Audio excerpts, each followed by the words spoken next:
Good evening. The monthly February 24th monthly meeting of the Dickinson County School Board is now in session. For the record, I would like to recognize that all school board members are present, in addition to Tanya Baker, the clerk, and Scott Mullen, school board attorney, and Mrs. Robinson, the division superintendent.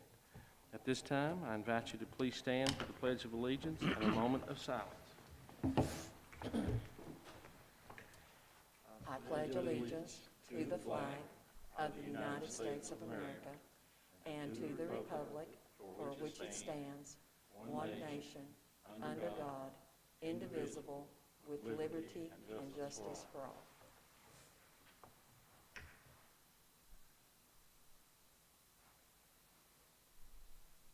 You may be seated.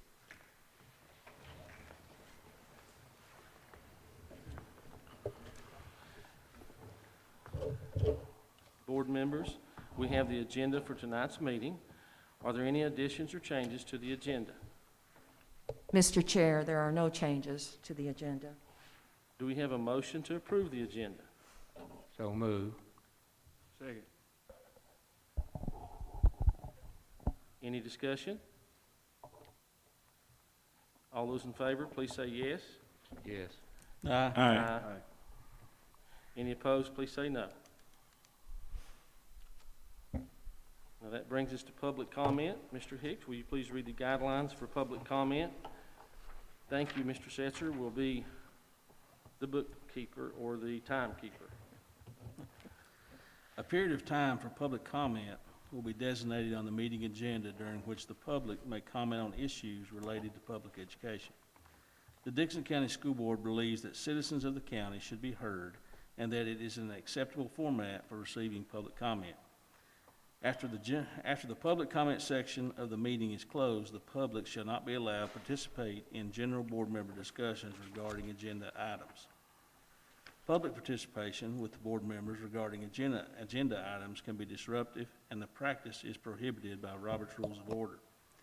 It is the desire of the school board to treat each member of the public fairly and equally. Allowing one individual to participate while excluding others is unfair.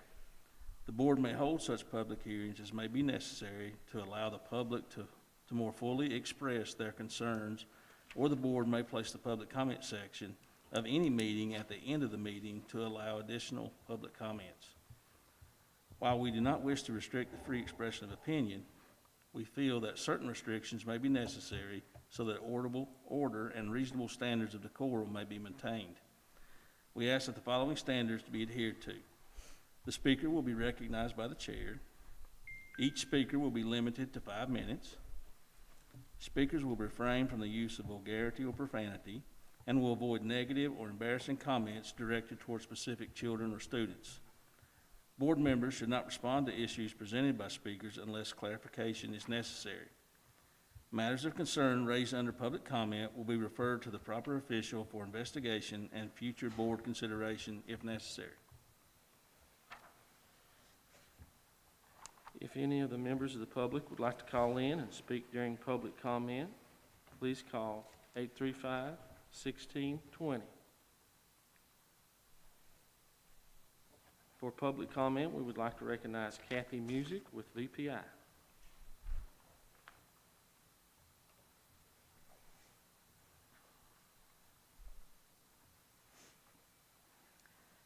Good evening, Chairman Mullins, Mrs. Robinson, members of the board. Again, my name is Kathy Music, and I represent VPE, Virginia Professional Educators. And first, I'd like to say Happy School Board Appreciation Month and Happy Clerk Month to you, Ms. Baker. I know every year you have a very, very difficult job, but this past year has been even more difficult with all the different things you've had to navigate. So I thank you for your service to the students and teachers and public in Dickinson County, and I appreciate the hard work that you do. I wanted to take a minute. Virginia Professional Educators is only in Virginia. We're a small organization that represents teachers, but we do lobby in Virginia for legislation that affects teachers, and I wanted talk to one of our lobbyists, John Sheswick, at the 1st of February, and he gave me a list of a lot of the things that we have, I can't get my wording right, testified for and talked to legislatures about. And I just wanted to kind of touch base with some of those. And a lot of them, I talked to them at the crossover or right after the crossover, and hopefully, you know, things are going to tie up. Have you heard? It's supposed to the end of the week, and I'm not sure that's going to happen. It hasn't before, but maybe this year it will. I don't know. It looks hopeful, I think, maybe. The good news, of course, is the bonus is going to probably be a raise. We don't know how much. 2%, 4%. There's a lot of numbers that they're passing around, but that's good news. The bad news, the bill that was the equity bill that would have helped people in our area, school divisions in our area. You know, the cost per pupil is very different here from here in Southwest Virginia than it is in Fairfax, and that bill is not going to make it through. Some of the other bills that we worked toward getting them passed, House Bill 1736, which requires at least one nurse in elementary, middle, and high schools. House Bill 1776, extension of teachers, certain teaching licensures. House Bill 1915 requires teachers to be paid on or above the national average, and that one went to appropriations, which he tells me that's where bills go to die. You all probably know that already, but I did not. So apparently there's a couple we were fighting for that are in appropriations, and I don't think they usually come out of there. Sometimes maybe. House Bill 213 prohibits school board retaliation against parents and students that are unable to pay for school meals. And thank goodness, because of our school-wide certification here in Dickinson County, most schools don't have to worry about that anymore. But that was a big deal when I was a principal. Had lots of trying to run down those things. Anyway, again, thank you for your time, and thank you for the opportunity to speak to you, and thank you for all you do for the students and the teachers of Dickinson County. Thank you, Ms. Music. And that brings us down to Phyllis Mullins with the DEA. As Ms. Mullins is coming to the floor, I'd just like to remind our community members, if anyone would like to speak during public comment, the number for the public to speak is 835-1620. Thank you. Good afternoon. I'm Phyllis Mullins. I'm president of the Local Education Association, and I also serve on the USAC committee. I also serve on the VEA Legislative Committee. Many of the bills that Ms. Music talked about was started by VEA, and we're glad you all got on board with us. Yeah, but we try very hard to get bills passed to help educators and school systems. But I do have some exciting news. I have been invited to serve on a roundtable as a part of a panel of 5 educators with Delegate Sam Rasool. He is making a run for Lieutenant Governor, I believe. And this will be televised. He wants to get educators from here and one from Accomack, I believe, and another area in Virginia. And we will compare pay, funding, and things like that. I sent Mrs. Robinson the email. You can get on and watch this through a Google link. It's on March 3rd at, I believe it starts at 6:30. And I invite everybody to participate, and I consider it a great honor to get to represent part of our area. So if you need information on it, I'll be glad to email you the link that you can use to register to watch it. I think it should be very interesting. And also, if you have suggestions for questions that can be asked, they want those also. So, thank you very much, and thank you for everything that you do. Have a good evening. Thank you, Ms. Mullins. Again, the number is 835-1620. Mr. Wallace, do we have anyone?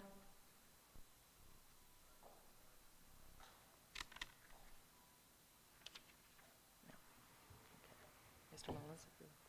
Our next agenda item is the consent agenda, which includes the approval of minutes, approval of monthly bills, approval of elementary school construction invoices, and the approval of the construction account reconciliation document.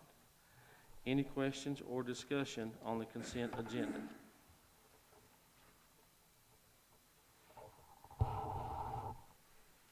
Do we have a motion to approve the consent agenda? So move. Second. All those in favor, please say yes. Aye. Any opposed? Our next agenda item is information for the school board. Mrs. Robinson? Thank you, Mr. Mullins, and thank you. Good evening, board members. Mr. Mullins, may I have your chart right there, sir? I'm sorry. Our first item on our agenda is just a COVID update for our school division. You have this before you. At the current time, as of today, at this afternoon, we had 2 staff members that are in quarantine, and we have 6 students that are either quarantined or have been tested positive. According to the information that we have at this time, we have 1 student that is in isolation or has been tested positive. The other 5 students are in quarantine, and 2 staff members are in quarantine. So that's a total of 8 of our staff members out of approximately 400 that are impacted by COVID. On Tuesday, February the 9th, we approximately had close to 200 of our employees to take their second COVID vaccine, and so we are very pleased with the outcome and the turnout for that. So that is our most current numbers available. Our next item on the information for our board is the update on the surplus computer equipment, and we have a policy. And Mr. Mullins, would you go over this policy for us, please? This policy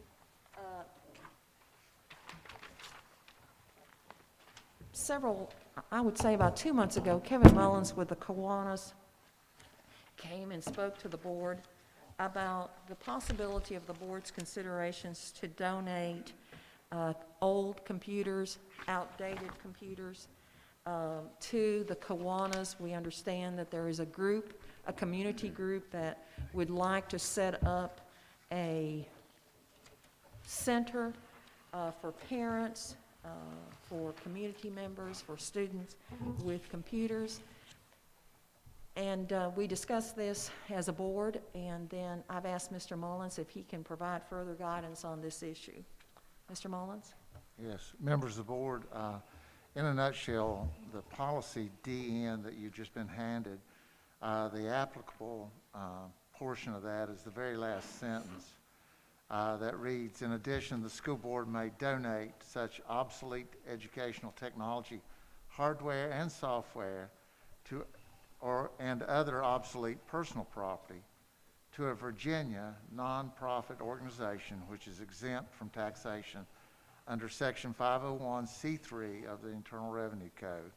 So, in its essence, what you need to know is that as long as the equipment, personal property is obsolete, which means we're not using it anymore, and it has no likelihood of being used in the future, then we can donate it to a 501c3.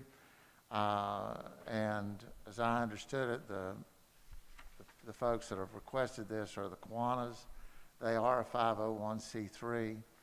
And so that would be allowed. The only caveat would be that the Kiwanis, there's an AG opinion, Attorney General opinion, that basically says that if you give it to a 501c3, it's actually the 501c3 that has to use it.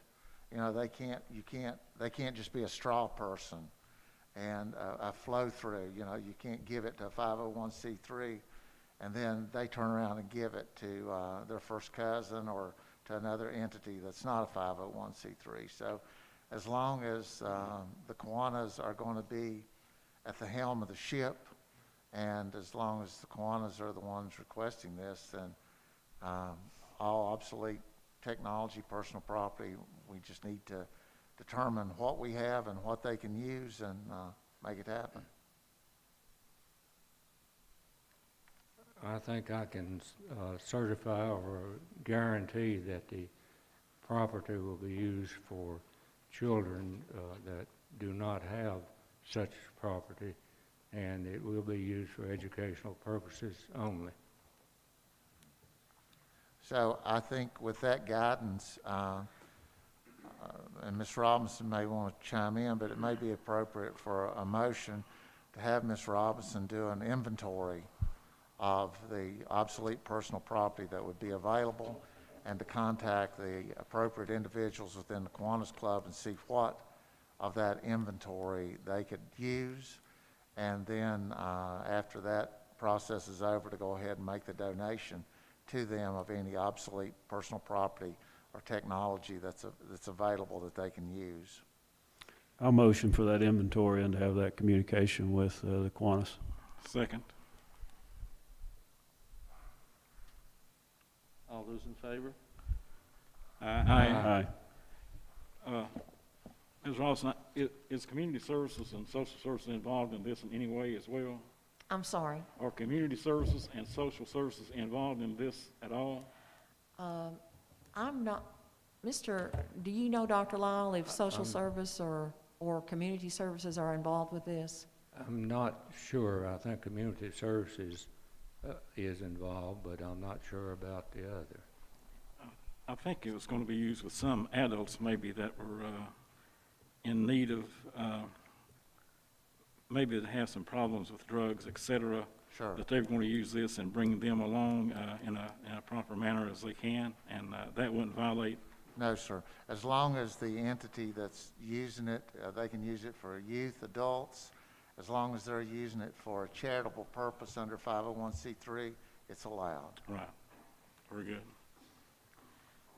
Yeah, I think the understanding is that they are, about half the equipment may be inoperable, and they are going to do an educational program where they take those things apart and try to build and use what they can from it to make a functioning operating machine, which would be, you know, a good trade for someone.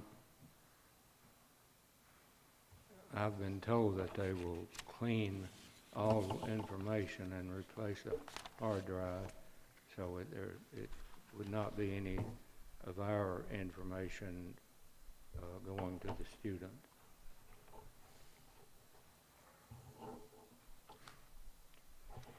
Did we have a vote on that? Yes. And it passed? Okay, great. All right, thank you. I will get with Mr. Wallace, and we will begin inventorying the equipment, and I will also contact, and Dr. Lyle, I'll need to contact Mr. Kevin Mullins, do I not? Dr. Lyle? Okay, so I will contact Mr. Mullins and then go from there. The other information for the board are just conferences and the first one, of course, is the March 17th conference, the Hot Topic Conference on collective bargaining. And so if you are interested in attending any of these conferences, if you'll contact our board clerk and let her know. She will be more than happy to register you and to provide the correct information for us to participate. The other information on the board that I'd like to share, and I see two of our Dixon County police officers here, and I would just like to take a moment to thank Sheriff Fleming, our police officers in Dixon County, our state troopers, and also Sheriff Kilgore from Wise County, who sent officers for our games on Monday. We had several officers there. I think they wanted to go see a good game, and but I just want to thank them very much for your time. It was very cold that night, and it was wonderful to see a community support that way. Also, I think some of you may know that our board member, Jason Hicks, provided live streaming outside the building, and I didn't get any popcorn, but I understand that there were about 40 cars, Mr. Hicks? Yeah, it was filled up. I'm not sure how many parking spaces are out there, but there were none to be had right there directly in front of it. And so, as you know, we are limited to 250 spectators, and so by the executive order, and so we're limited to the number of people that can come, and so we try to provide, or Mr. Hicks and our staff tried to provide another venue for them to watch and still be close to the action. And so I want to recognize Mr. Hicks for his efforts. We received some wonderful comments on that, and so I just want to thank you for that. And Well, also I our didn't law- do that. I I'm didn't sorry. do that myself. I mean, you know, I had a lot of help. Our technology department, thank you, Mr. Compton, Mr. Gibson. He helped quite a bit with that. So there were several people in Yeah, it. it was a community effort, wasn't Yeah, it? I was just the one that when it started buffering that they all looked at. You know, everybody else. Fix it, huh? Yeah, I was. Mine did that too for a few minutes, so I was ready to text you and then it stopped. But again, gentlemen, if you'll please share that with Sheriff Fleming, and we certainly on behalf of our board, thank you for your support on Monday night. And go Wolfpack. So thank you very much. Thank you, Mr. Mullins. I think that brings us down to Mrs. Robinson again. Would you please tell us about good news from our schools? Well, it's my pleasure, and I don't know if this is good news or not. I guess this is good news for the person, but I would like to ask Linda Sayer to come to the front, please, along with Miss Deborah Compton. And I'm going to ask, since Mr. Compton just came in, I'm going to ask Mr. Compton to come to the front, please.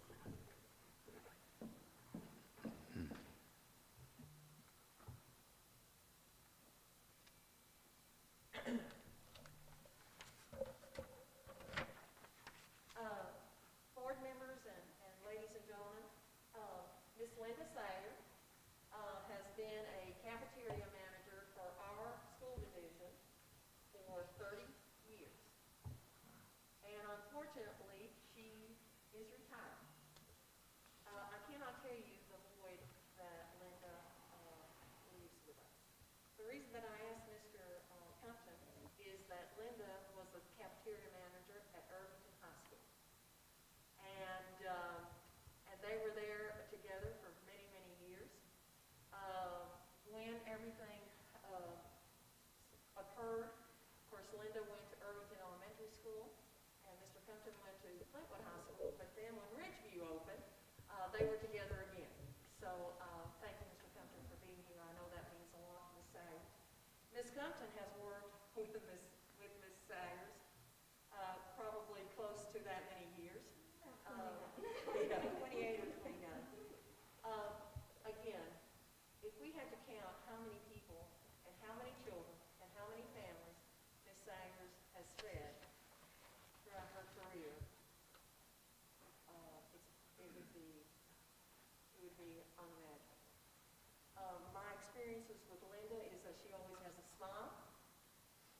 Even during the most hardships time that we've had together, she's calm, she's cool, she keeps her staff, it's going to be okay. She's the encourager, the cheerleader. Do you agree, Ms. Compton? She's the encourager, the cheerleader, the one that takes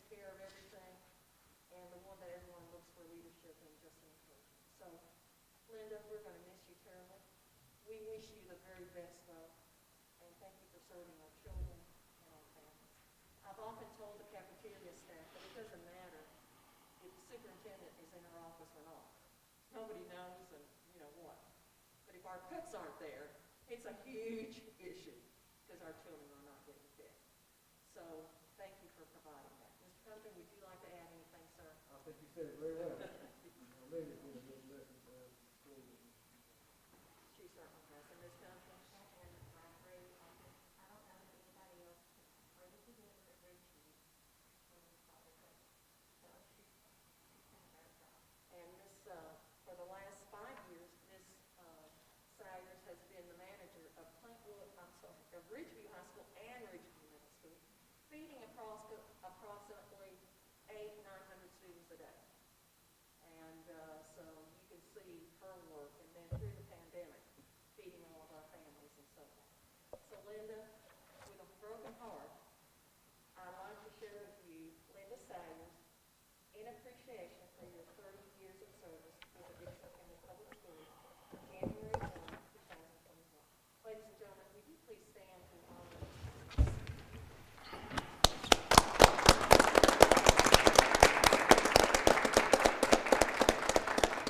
Ms. Thompson, we need a picture.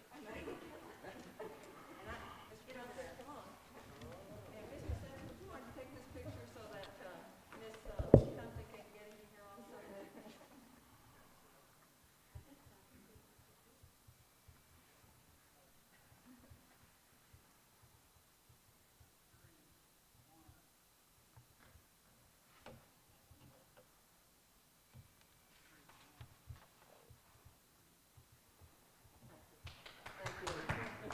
I wish I could help. We will miss you. Thank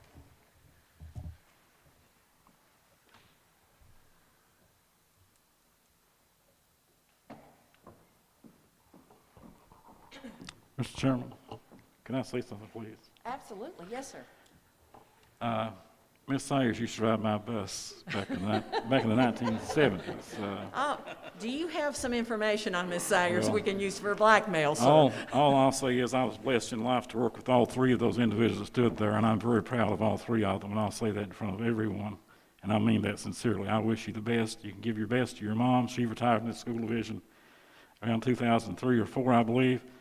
Excellent service in every way, and I deeply appreciate that. Thank you very much. If you have something on her, sir, later on, It would please- all be good. Oh, gosh, I was hoping to use some blackmail to keep her, sir. But, Mr. Mullins and school board members, before you, you have a little gift, and you also had a wolf pack mask. And the reason for that is that February is School Board Appreciation Month. I'm especially happy about the mask because Mr. Hicks was complaining to one of our audience members that he doesn't have a wolf pack mask, and he was carrying on, and little did he know that there was one waiting for him at his desk. So I'm especially proud of that moment. I was just bringing it to your attention, Mr. Robinson. I wasn't really complaining. I'm sorry, sir, I took it as a complaint, but I just kept telling him to talk. It was okay, and then he came up to the table and saw his mask, and thank you for wearing it, everyone. But if I may, I like to read this. And as citizens leaders, school board members face complex and demanding challenges. I'm certain that every board member in this stage would shake their head and say yes. Yet few people fully understand the scope and far-reaching implications of board members' responsibilities. Virginia should recognize the vital contribution of these men and women and focus attention on the crucial role these elected officials play in the education of our children. Their job is to establish a vision for the education programs, design a structure to achieve that vision, ensure schools are accountable to the community, and strongly advocate continuous improvement to student learning. That job entails an endless string of meetings, school functions to attend, reams of reports, agendas, proposals, and other information to read study, and a host of difficult decisions to make. School board members come from all walks of life. They are farmers, secretaries, doctors, lawyers, homemakers, architects, truck drivers, professors, business owners, and real estate agents, just to name a few. Although they wear many hats in the workday world, school board members put on a collective hat when they get to the business of leading their school divisions. Board members must pull together as a team toward a common goal of helping all students achieve. Though school board individual school members may sometimes disagree on issues, their role as a member of the school board is to consistently strive toward the goal of high academic achievement. Working together, school board members speak out for public schools and the students they serve. It's my pleasure to recognize the Dickson County School Board for its role in School Board Appreciation Month. Thank you very much for your service.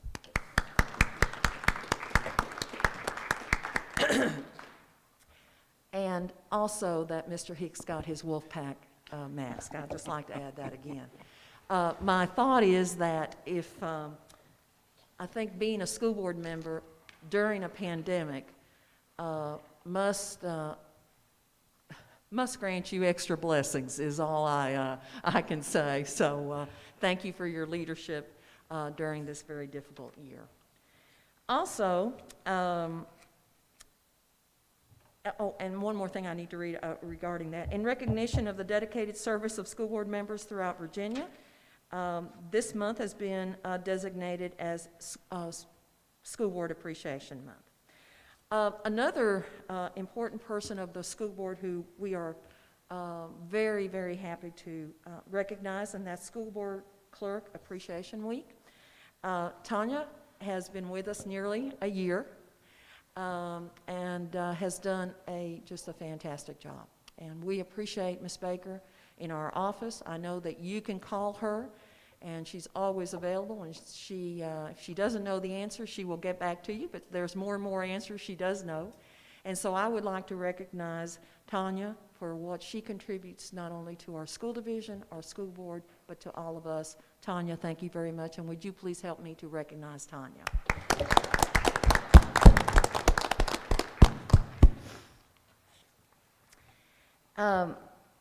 Other good news is, as you know, from Ridgeview High School and Middle School Band, and there is a letter included in your packet from Mr. McCullough, and involving good news from the band program. He received an email from the President's own United States Marine Band, and they're offering to work with our children in band, and that's quite an honor. The one email is from for the clarinet section, and then the longer letter tells more about that confirmation. So again, just to have this recognition, especially during band and all the things that our band members have had to go through with wearing masks and being apart from each other and trying to play, all of those kinds of things. I think that just says tremendous things about not only Mr. McCullough, but our band members and our band parents who are such strong supporters of the band program. So congratulations to Mr. McCullough, to each of our band members, to each of our band parents for their support, and also to Mr. Compton and Mr. Whitner who work with the band in our school. We did not have the band on Monday night, and it made a big difference. And they will be playing at our next ball game, so I'm anxious to see them there. So, Mr. McCullough and band members, congratulations. If there are no further questions, I'd like to ask Mr. Setzer to come to the front, and Mr. Setzer will talk about our enrollment and our attendance for January. Welcome, Mr. Setzer. Thank you, Ms. Robinson. Mr. Chair, members of the board, the division concluded the month of January with a total of 1,917 students. That's an increase of 7 over the month of December, and for the year, that's an increase of 5 from August. Enrollment at each of our schools: Clintwood Elementary School, 393 students; Irvington Elementary, 114 students; Sandlick Elementary, 360; Ridgeview High School, 587; and Ridgeview Middle School, 463. As always, we would like to commend and thank our schools for the work they do tracking attendance, especially during the trying times of the pandemic. And we would like to recognize Clintwood Elementary School, who had a 98.32% attendance rate for the month of January. As always, I'll be happy to answer any questions you may have.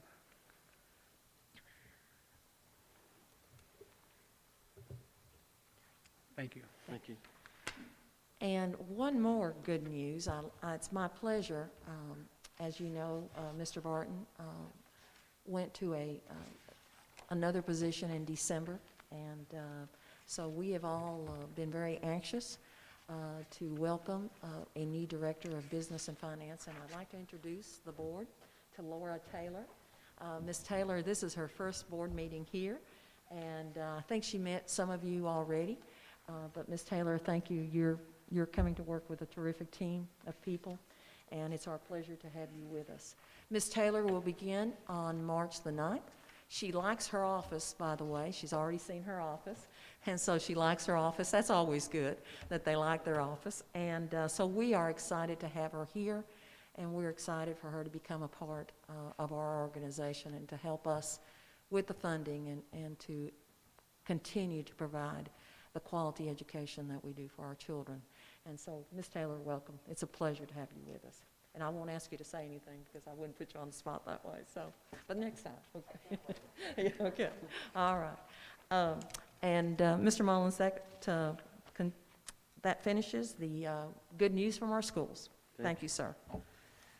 That brings us down to our next agenda item, is update on the new elementary school. Mrs. Robinson? All right.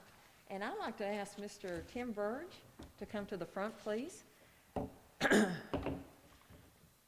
Many of you recognize Tim.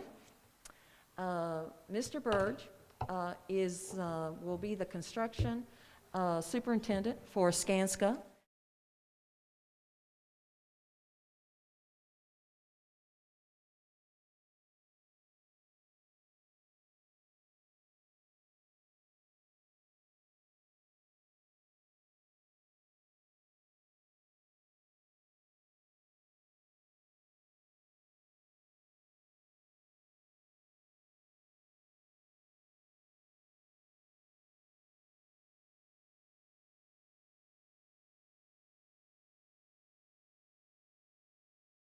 Athletic events, loves them, and is a great Wolfpack, and I have a mask for you too, Tim. I'm sorry I didn't bring it, but I've got one for you.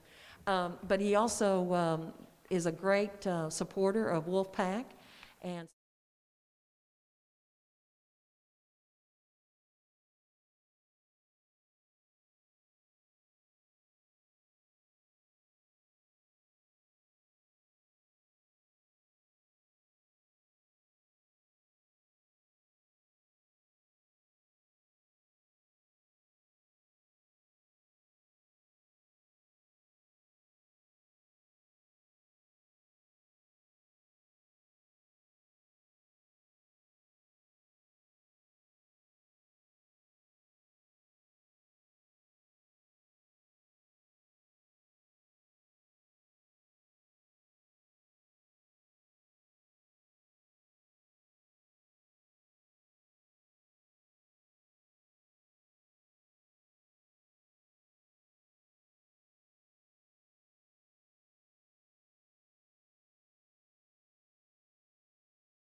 Is just an invaluable tool for us, and we're really glad to have him back. And Tim is going to present a report. And gentlemen, is there any way we can turn the lights off back here? Okay. Thank you, Cody. I sent the report to you this morning, and so I hope you've had a chance to look at it. And so Tim, welcome, and great to have you with us. Good to be here. Good to be back home, basically, I reckon. Yes.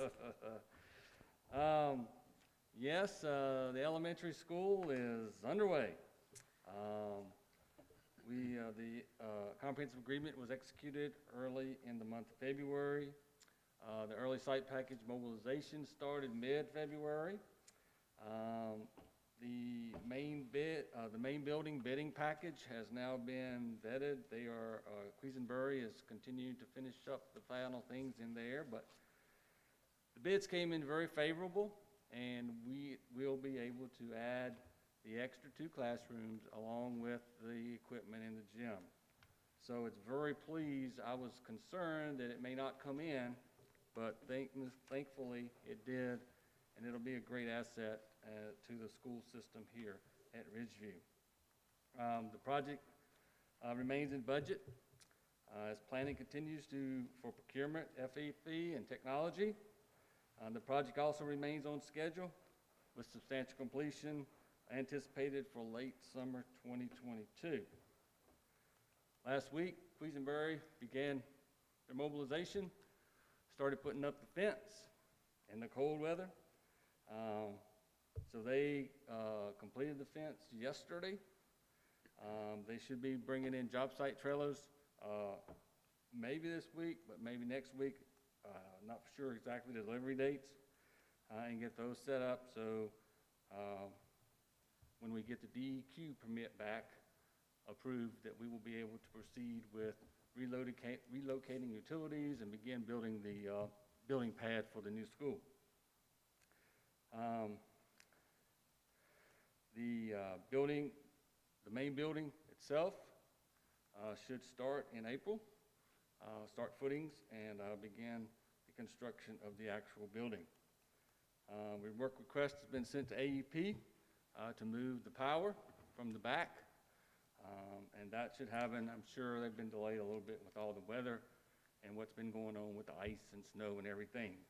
But I'm sure, I've worked with them before, and around here they are very responsive, and that's greatly appreciated. Skanska will continue to monitor the progress and review project documentation.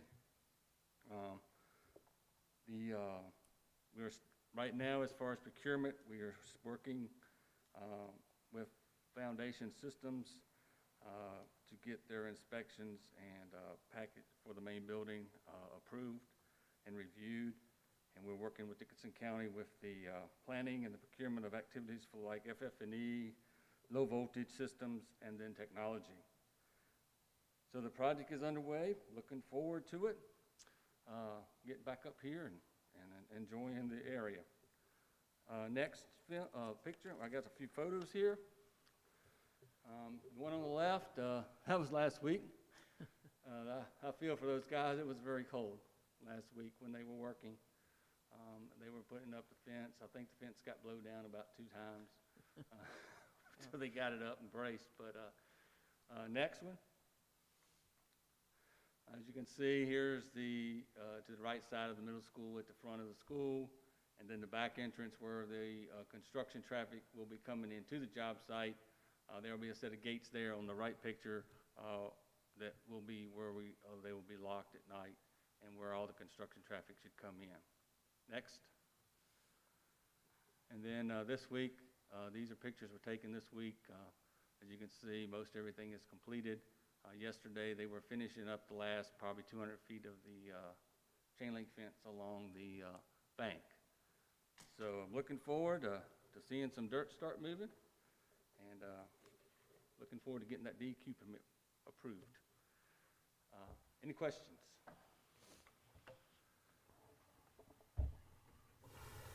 I heard you mention that you're getting a fence, so you'll have a secured gate on the backside back there? It'll be locked, yes.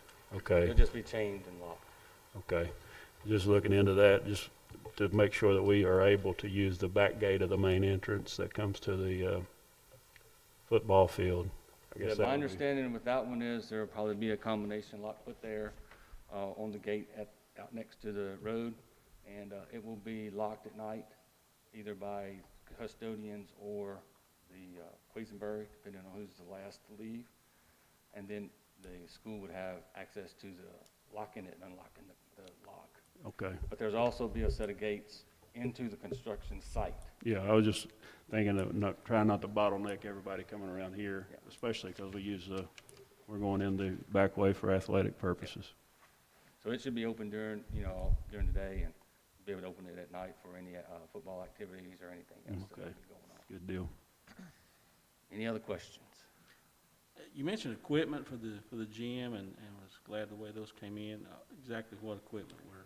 It was going to be some added basketball goals, some added striping in the gym to make it more versatile, where you could have some cross courts and stuff. Then, of course, the 2 additional classrooms.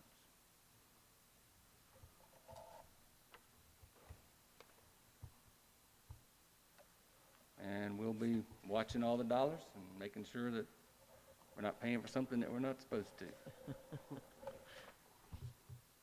Any other questions? All right, I look forward to working with you all. And if you have any questions, let me know. And I'll be glad to answer them. And once we get something going, we'll see if we can't get y'all a tour. When we actually get this construction going. Good deal. Be great. Thank you. Thank you so much. Tim, welcome home. It's good to have you with us. Thank you so much. Next brings us the update on the 2021-2022 Deakins County Public School budget process. Ms. Robinson? Thank you, Mr. Chair. It's my pleasure to introduce to you to Ron Vickers. Mr. Vickers is here. We've mentioned Mr. Vickers before. He has, we consulted with Mr. Vickers to help us with the budget when Mr. Barton went to the county, and this is a very busy budget time. So I've known Mr. Vickers for several years. I've had the pleasure and the honor to work with him. And, I didn't take no when I asked him if he could do this. So but he's been so gracious, and he's done such an excellent job. So we're going to see Mr. Vickers a lot in March. He will be conducting the meetings with the budget workshop, the budget hearing. Also at the end of the month when the board approves the budget, and he has graciously volunteered to go with us when we go to the Board of Supervisors and present our budget. Of course, Ms. Taylor will be with him during all of this, and will also contribute greatly. But we did not know when Ms. Taylor would be available, and so we've made that commitment with Mr. Vickers, and we're thrilled. So, Ron, it's good to have you with us, and I'll let you introduce yourself to our board. Welcome. Thank you, Ms. Robinson. Thank you, Mr. Chairman, board members, Mr. Mullins. Thank you for this opportunity to come before you and kind of present or really kick off our FY 2022 fiscal year budget. I'm always amazed that as we continue to work in these budgets and we continue working 1 year ahead, I've never thought we would see 2022, but here we are. But I do like to thank you for the opportunity. I've had the opportunity to work with some of you, some beside of you in different capacities. But for those who don't know me, I'd like to do a brief introduction. Next slide. And next slide. All right. I am currently working as the Vice President of Business and Administrative Services at Mountain Empire Community College. I had been the Director of Business and Finance at Wise County Schools for a number of years, and I had been given the opportunity to develop several school operating budgets, including capital outlay projects, energy performance contracting, and school construction financing.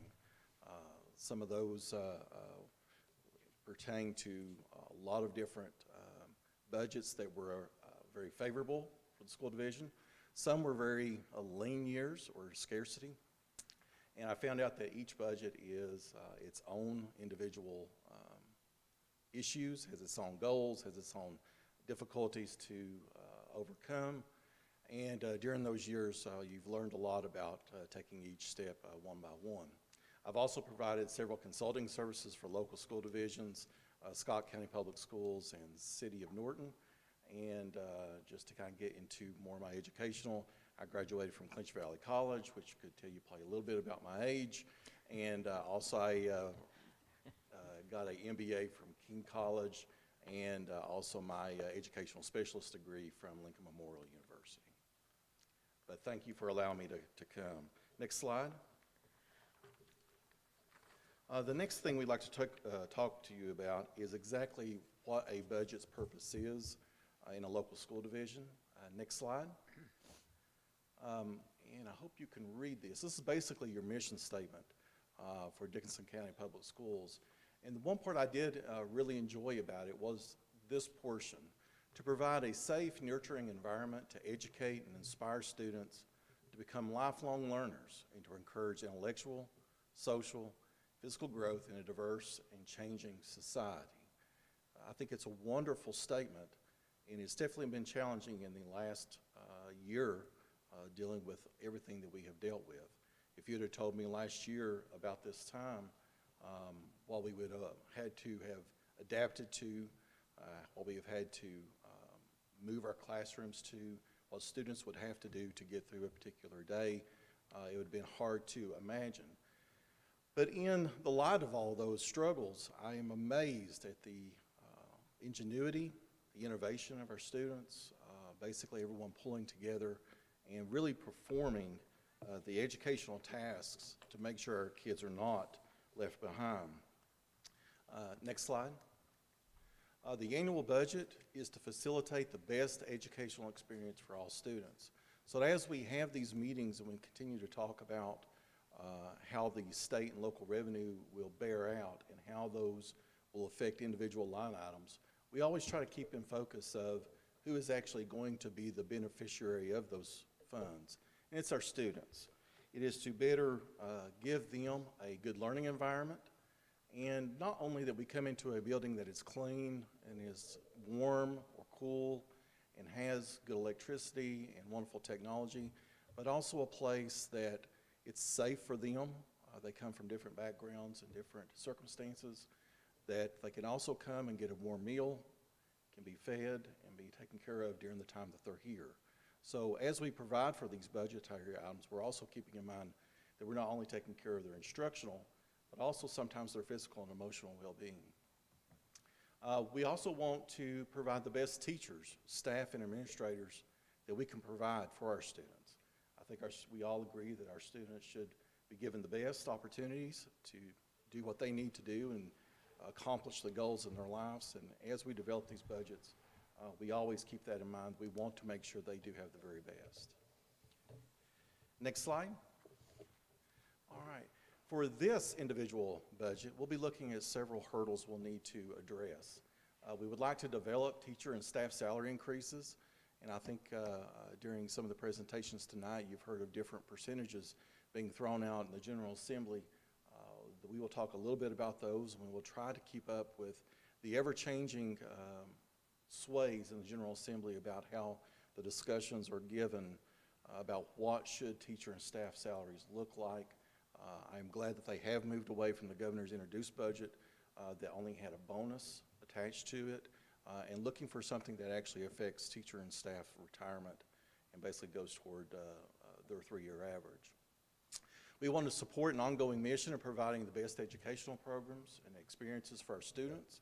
Hopefully, as I was listening to the radio on the way here, there is a large drop in COVID cases, a large drop in COVID deaths, and it's a glimmer of hope. It's a glimmer of what we will be coming out of, hopefully for the next fiscal year or next instructional year.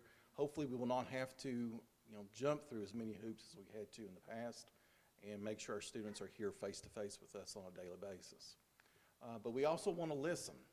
We want to develop those goals, not in a vacuum or in an ivory tower, but We also want to develop those goals with input from you as board members, from the DEA and other educational associations, from the public, and any other stakeholders that we need to identify to make sure that we get input from each of those groups. We also want to provide transparency in the process and in the data that you'll see coming back from the General Assembly. All right. Next slide. I'll be running these guys to death in this presentation. Thank you, guys. Next slide. In the budget development, I wanted to kind of give you a little bit of an idea of how the actual state budget comes about. And since we're about halfway through the state process, we'll kind of make this very brief. Virginia's state budget process is made on a 2-year basis, on a biennial basis. The even-numbered years are the long 60-day sessions where they will develop a 2-year budget during that one session. The odd-number years, like this year, FY21, is a short 40-day session. And really, it's only to allow General Assembly members to give amendments to the budget that was passed in the last session. Next slide. All right. There are 3 major players in this development process. One, the governor will introduce his budget in the long sessions. In the short sessions, he will give or introduce his amendments to the budget.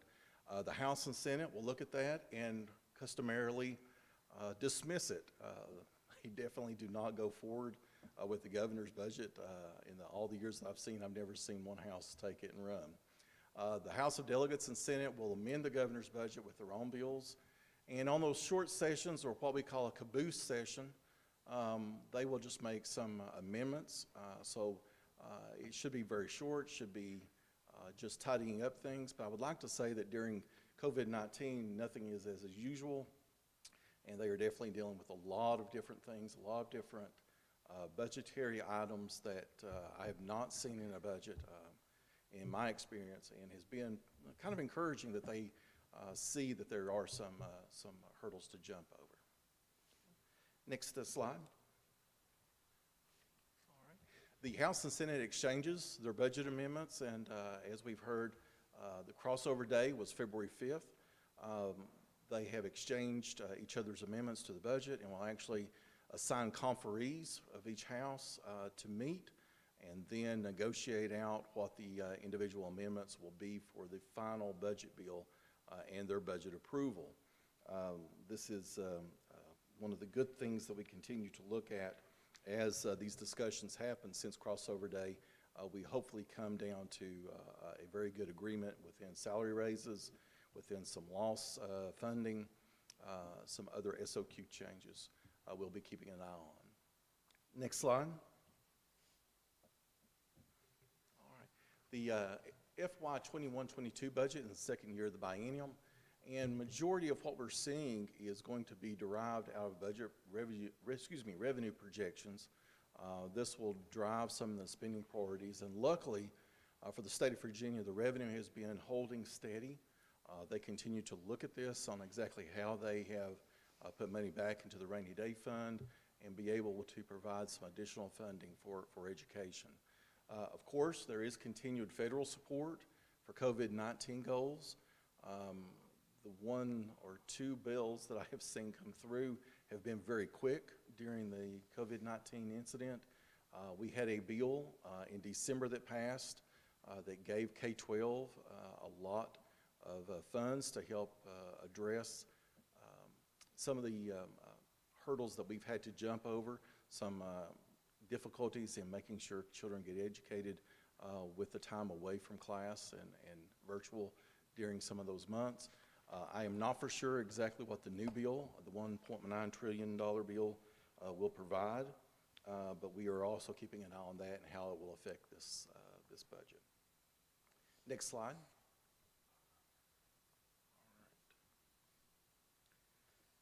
This will be the local budget development of the budget. Next slide. All right. In the K-12 budget development, we always start with a projection of what the March 31st average daily membership will be. It is an estimate and a projection of how many kids we actually have in the county. How many do we actually have in our schools. After we determine that projection, which is kind of hard because basically you're projecting something that will be finalized 3/4 of the way through. So you're really trying to take in a lot of considerations about how many seniors leave, how many kindergarten students will show up, and then how many will actually move, graduate during the time that they're here. We will try to make that projection and try to come down as close as we can because all the state revenue amounts are based upon that ADM number. Next slide. All right, this is a brief graph of what the ADM has been for Dickinson County over the last 10 years. And as you see, it has declined, but I would like to say that this is not unusual for any other school division in Southwest Virginia. We have seen these types of declines for a number of years, but what I would like to say is that it is leveling off. It is coming to a plateau. It was great to hear the ADM report just a few minutes ago with the numbers that have retained here at Dickinson County. That is very encouraging. Next slide. We had actually estimated the ADM of 1845, but after hearing the report tonight, I'd like to kind of go back and review some of those numbers. It's encouraging to hear a number north of 1900, so we would definitely look at that. Taking consideration, I believe we're losing like over 100 and some seniors this year, so we'll definitely take that in consideration and come up with a close number for you. This number really at 1845 is very close and provide state funding, pretty close to level funding that you saw in FY21. Any further initiatives that the House and Senate will have, we'll kind of take those in consideration. One that I saw and talked to Dr. Robinson about was learning loss money that was included in the bill, which is very encouraging, is to basically expand additional instructional periods for them to, or students, to make sure they have not lost any more instruction, that they can go back into FY22 ready for school in the fall and be able to tackle some of the goals they have for this year. Next slide. Some notable amendments that are in the budgets. The teacher raises are included in the Senate. They were talking around 3%. In the House, they were talking at 5%. There is some SOQ, or what we call standards of quality. Those are the rules or the legislation that provides what is required in school divisions to have a minimal staff or a minimal instructional staff. There is some language for additional informational technology resource teachers, an additional 1 per 1,000 students. So we'll be looking at that. Now, I've also mentioned the learning loss funding for additional either summer school sessions or additional sessions for instructional time. Next slide. There's also funding from previous Corona aid and relief economic security funding, funding to support the continued education that we have lost over the last year from having to go virtual and now back into face-to-face and hybrid. We will look at those balances, see exactly how we'll best use those to address our students and how best we can serve them. And not really sure what the new funding in the $1.9 trillion bill that is in Congress as of right now, but we'll be looking to see what requirements and what funding is there. Next slide. Mr. Chairman, I know that was a lot to digest, and it's a lot like drinking from a fire hydrant. It's kind of hard to take it in all at one time. But I definitely would like for this, as I said, to be very transparent and open, and I would be more than happy to answer any questions the board members may have. Well, I think you did a really good job. You did a great job. I'm impressed. Thank you, sir. I appreciate it too. I'm glad to see that we may have level funding from the state. Any projection as far as local that you could take a shot at right now as far as? It would be a little bit preliminary to kind of make any suggestions. Ms. Robinson and I had discussed a little bit of that today, but we are looking at exactly what those entitlement sheets are derived from the state. The reason I say it is preliminary is that the bills that the state and House have put up for changes in the governor's budget have not yet been given out by the Department of Education. Normally you get an Excel spreadsheet showing an entitlement sheet for each of those bills. The governor's introduced budget is on the website for December, but the two houses have yet to post their individual sheets that we could actually look at and say, this is what Dickinson County can look forward to having. Right. The local funding coming from the county is kind of based upon that local required effort. Yeah. And it would be good to see those two sheets to see. That exactly number's what not the been set yet. It's not been set. So it's a little bit preliminary. Sure. But we would like to see support from the county. I'm sure they would, to support the students and kids and teachers in the county. Absolutely, thank you. When will the state finish their work?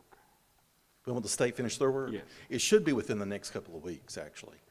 In a short session, they should be done really within the mid-March, 45 days out, and really I don't see anything holding it back. I have seen some state budgets go into June, almost June 30th, to a point where I was even questioning whether we'd open the doors on July 1st, but I do think might be within the next couple of weeks, Mr. Asner.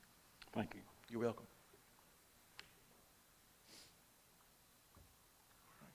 If you should happen to have any other questions, and I know when we leave here, we always, guess I should have asked this, definitely get back with Ms. Robinson and have those questions posed to her, and I'll get those from her and get you some answers right away.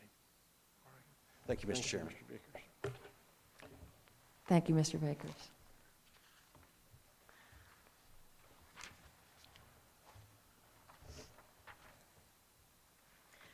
Our first budget workshop is next Wednesday, March the 3rd. So we will have, we will invite Mr. Vickers back, and along with Ms. Taylor, and we'll get more into the budget at that time. Thank you. This brings us down to discussion of Virtual Regional Academy and Senate Bill 1303. Mrs. Robinson? Thank you, sir. This was a discussion probably in December regarding the Virtual Regional Academy and our participation or our not participation in that. Senate Bill 1303 is now in committee. It has passed the Educational Committee. I have provided you a copy of that bill, the substitute bill, but basically what it says is that it will require each school division to fully offer an in-person instruction or a combination of in-person and remote virtual instruction for each student during the duration of the 21-22 school year. So what that means is that for the next school year, all of our students will be provided two options. One will be face-to-face instruction, and the other one will be virtual instruction. So in December and January, when we began discussing the Region 7, whether we would like to participate in the Virtual Academy, Dr. Lyle and Mr. Hicks participated in a presentation, and we discussed the pros, the cons, and the merits. And at that time, the school board just wanted to take a more thoughtful consideration of this option. Now with this bill, Senate Bill 1303, it appears that we need to look at this again with more careful eyes and more consideration. This has been a regional effort in Region 7. It started with 1 or 2 counties. It has spread now to 10 of the 19 counties that are participating. And now with this bill, I can see all 19 counties participating together as a regional for the virtual. At this time, there are 3 options that regionally the region is discussing. One is the partnership with K-12 or STRIDE, partnership with Virtual Virginia, or offer a remote virtual academy in-house. In other words, we would have our own programs. I've listed for you the pros and cons with STRIDE or K-12. With STRIDE, we would retain part of the ADM cost per student, and the caveat there is that we would have to enroll outside students, outside meaning students outside of our Dixon County area, and that number has calculated to be 681 students. So if other students across the state want to attend a virtual program and their counties are not involved in any kind of virtual program, then they could become Dixon County students. And so that's one issue there. Their SOL scores, their attendance, will impact our accreditation status. We may never see the students, we may not know anything about them, but they will still be part of the Dixon County Public Schools. With Virtual Virginia, that's another one that we're looking at. We would also keep a larger portion of the ADM, excuse me, but with that particular program, we do not have to take students outside the county. And so Virtual Virginia is a very rigorous program and a challenge for some of our students. As with Stride or K-12, there would be stringent eligibility requirements for our students. You know, they would have to have a certain grade point average, and for us, definitely in Dixon County, we would have to have adequate access to internet. That has been an issue that our staff has faced, our children and our parents have faced all year long. The pros and cons with an in-house virtual program are staff availability. As many of you know, our staff, the staff members that I talk with, teaching virtual and teaching face-to-face and doing both at the same time and planning for both groups and doing all those things that our teachers and our staff are doing is exhausting. And so offering a in-house virtual program may not be an option for us as a school division. We've done that this year. Under the circumstances, I think our staff, and you've heard me say this before, and I mean it each time, I think they've done just an unbelievable job. But I don't know that we can continue with that pace on and on and on. And so, you know, those are the considerations. Now, Region 7 Virtual Academy does have a board. Because we did not participate in the early initiation of that, we do not have a board member on that board, but if we go with K-12 or Virtual Virginia, that board will be dissolved and will no longer be available. There will be an executive director hired by the Virtual Virginia Region 7, and this person will be heading this Virtual Virginia and will be the liaisons between the virtual program and the school division. I'm certainly not advocating for a decision this month. This is something that we need to consider longer for the board to consider. We need more information. Whether they're enrolled in K-12 or Stride or Virtual Virginia, these students will be considered our students. And so they will be eligible to participate in extracurricular activities such as athletics and competitions and practices. The regional memorandum of understanding is being finalized at this time. The region is still gathering data, and they will have we will have a recommendation in March as to which option DCPS will participate in. Stride or K-12, Virtual Virginia, or the in-school virtual program. Since you received this, the region has received a third proposal, and that will be presented tomorrow to the superintendents, and so I'm not at liberty to say much about that now. We don't know, but that may be another program that, virtual program that the county or the school division will consider. So this is where we are. It appears that from all indications that we will have to continue to offer a virtual program for our students next year. It appears that there are several options for our school division to participate in. And now is when we are analyzing all the data and working with you, working with other school divisions, and as a region, making the decision of which one of these we will go with.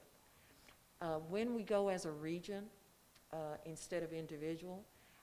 The benefits are greater. The benefits for ADM being, the part of that funding being returned to us is greater.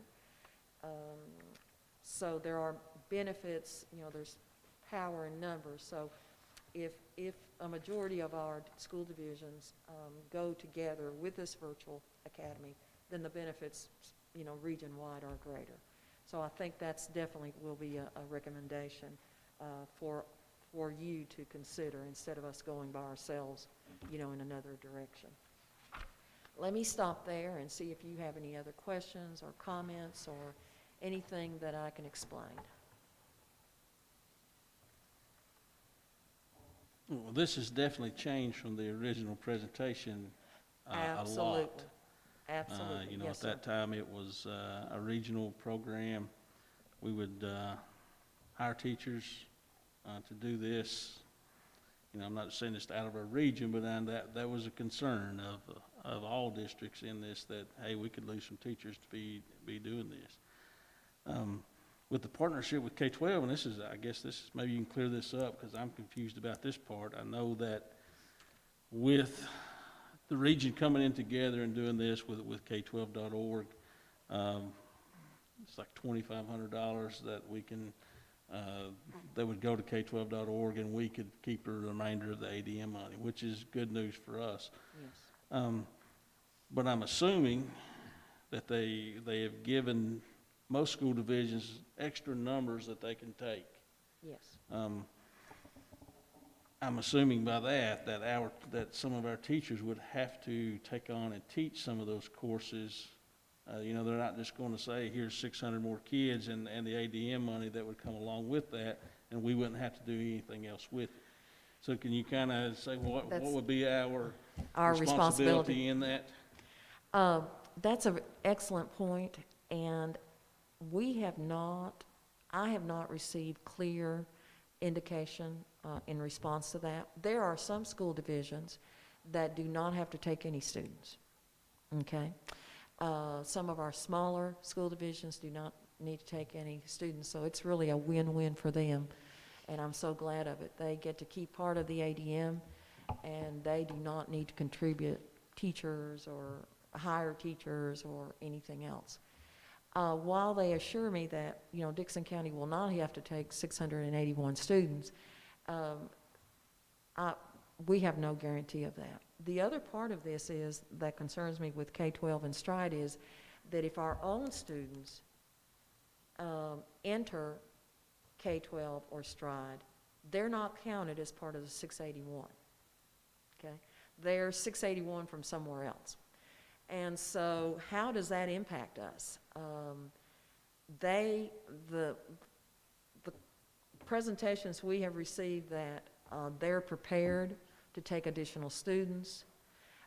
They're prepared to do this. This is their business. This is an enterprise for them, and they're prepared to do that. But in reality, I can see where they're going to need teachers in Region 7 to teach these additional children. Now, what may happen there is that a teacher may apply to K-12 or Stride and just teach virtual children. They will no longer be part of the Dixon County Public Schools. They'll be part of K-12 Stride and working with us in a regional setting. So you're correct. Those are some of the questions that are concerning. And I don't know about the competition, but we're already competing with them. They're hiring teachers every day. So, Yes. Regardless of whether we join in with it, we're still competing for that We are. teaching talent there. I guess the thing is, we'll have to look to make sure, nobody up here would object to having more ADM money. Correct. Especially ADM money where you don't have to have a seat for them. You're not on the bus. They're not, eating lunch. Those costs are low. However, what's exactly going to be our responsibility in that, and can we do both well? Yeah. We still want to take care of those and do the best we can by those that are here, and can we do right by and do the best we can do for those kids that are in this program and are going to have school virtually. And that would be my question more than anything else, is just, you know, what are gonna be our role in that if we were to join in this? But I do think the bill's probably gonna pass, so we're I gonna have believe to do so, too. something. Yes, and, Um, you know, and that's what has brought, I think, this to this point, that even the counties in Region 7 that were taking more of a let's wait and see approach are like us.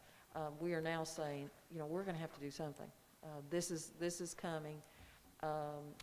There is, and while school divisions, while we consider doing this in-house, you know, when we really started talking to teachers and sharing with them, then it becomes a little bit different. Well, are they saying that all these arrangements are equal, or do they treat students equally, each arrangement? Are each of the plans equal? Yes, for the students. Well, it depends on who you talk to, Mr. Rasnick. K-12, when you talk to K-12 Stride, they're the best program for the students, okay? I can tell you that Virtual Virginia works with the Virginia Department of Education. And so we tend to, as a group, I think the consensus of the group is we would really rather go with Virtual Virginia because, number one, they are a Virginia Department of Education, I guess, outboard reach. The one thing about the Virtual Virginia is that it's a very rigorous program, and so we're concerned about some of our students and whether they can maintain that rigor. That's one concern that I've heard. So it just depends on who you talk to about which one supplies the best for the program. We've heard from parents who love K-12. You know, we have students now that are homeschooled that are in K-12. And there are, within our own school division, with people that work with K-12, there are some concerns. How is it more rigorous than the current curriculum our students follow? Yeah, I know. How is it more rigorous? Well, it just seems that, and with the Virtual Virginia, what some of our students tell us is that the teachers teach and they expect you to be there, and the same thing that we expect of our students, but the thing that our teachers have is that they know our children, they know their families, they can pick up the phone and call that parent, they can say to that child, you know, you're better than this. It seems to lack, I guess, that, what has been reported to us, just seems to lack that warmth or that nurturing that our children, that all children need. So I don't know if I explained that well, but it just seems that it's just rigorous. Just let's get the work done and do this, and we move on. And Well, I'm sure you'll have more information later. Yes, sir. And Yes, sir, we will. it I seems- just wanted you to have this information. This is another one of those difficult decisions. But with Senate Bill 1303, it appears that that's what we're going to be doing. Well, it's been my experience that larger school divisions sometimes call the shots in things like this. And I don't know that, you know, we have to analyze this pretty carefully to make sure that we have our people served in a fair and equitable manner. Yes, sir, and our children. You know, I feel very comfortable, and that's why with Virtual Virginia, we just serve our children, okay? And our staff knows our children. You know, we know our children. We know where they live. You know, we see their families at the store and can call them up. But taking other children from other school divisions just appears to me to be one of those red flags. The other thing that Mr. Hicks mentioned is that a child who's in another county but is a student in Dixon County, their scores will impact our SLS scores. Their attendance will impact our accreditation. There are students. You know, we're getting the ADM, which is wonderful, but along with that, it goes all the other things that go with that. And so again, it's just something for the board to consider. I will get you more information. If necessary, we will have someone from Stride or Virtual Virginia come before a final decision has to be made, so that you have an opportunity to ask questions. We may do it virtually, so that you can ask questions and be certain about what we are doing. So at this point, these are the three options that we're facing that we need to look at. There will be a fourth proposal that we will be able to be presented tomorrow, and I'll have more information about that tomorrow for you when it comes. And then as a region, I think the superintendents are going to recommend that as a region, we go with one or the other. Now, we have the choice that we can stay with the region, or we have the choice of perhaps we may break off and do something else. But either program, there's pros and cons. And either program, it's just, it'll be a hurdle to jump through. My hope and prayer is that more and more children return. I think Mr. Mullins, and please correct me if I'm wrong on this, but at this week, approximately 40%, Mr. Mullins? 40% full virtual. 40% of our students are still full virtual. And we know that there are a lot of reasons for that.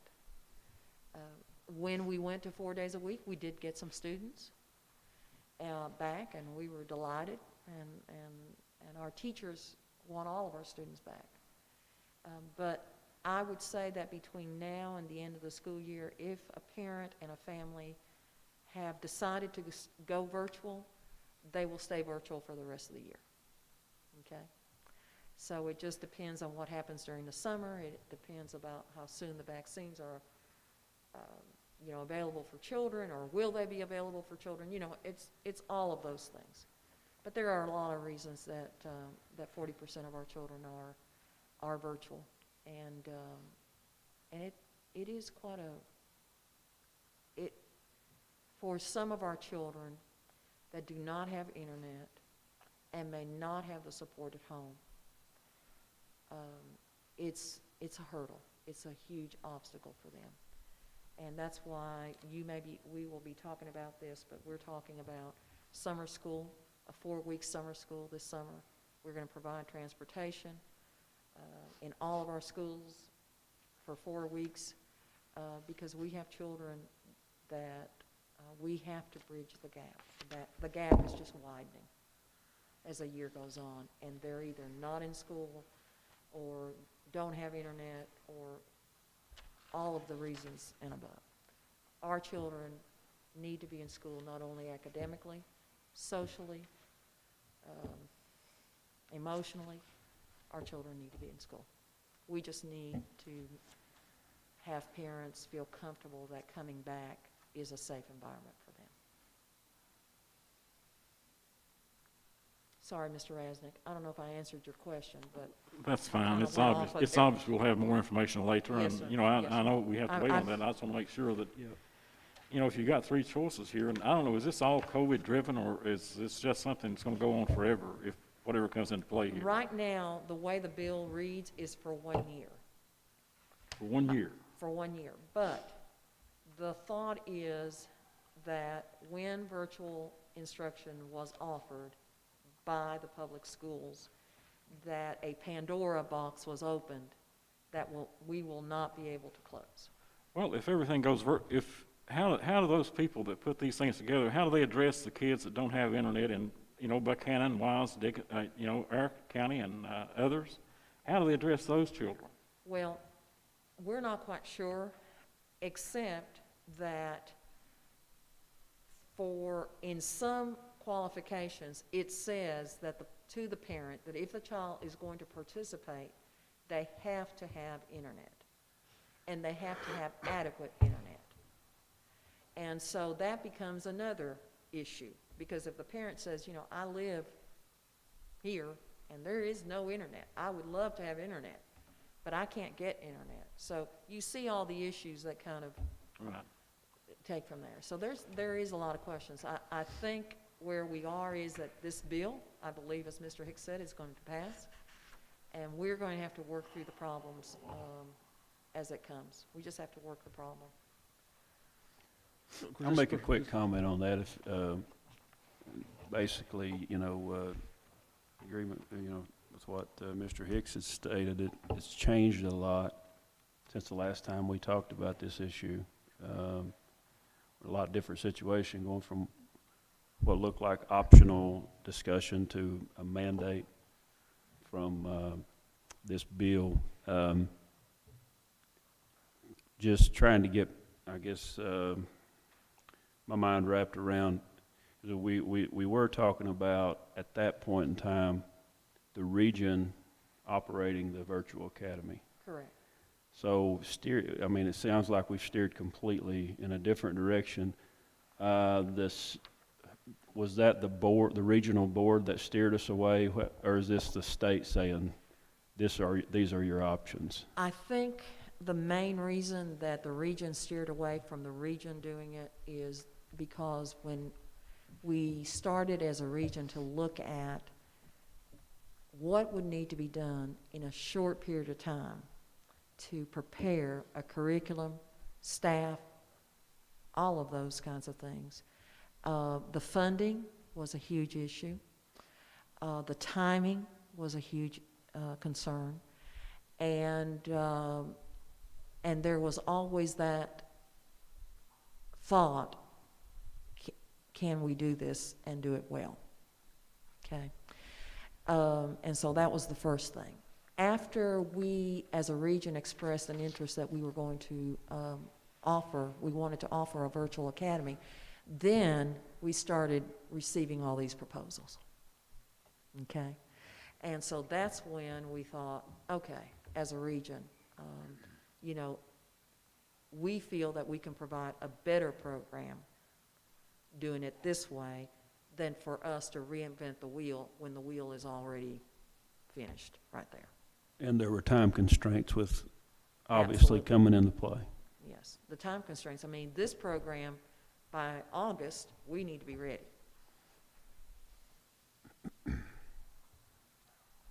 Other questions or comments?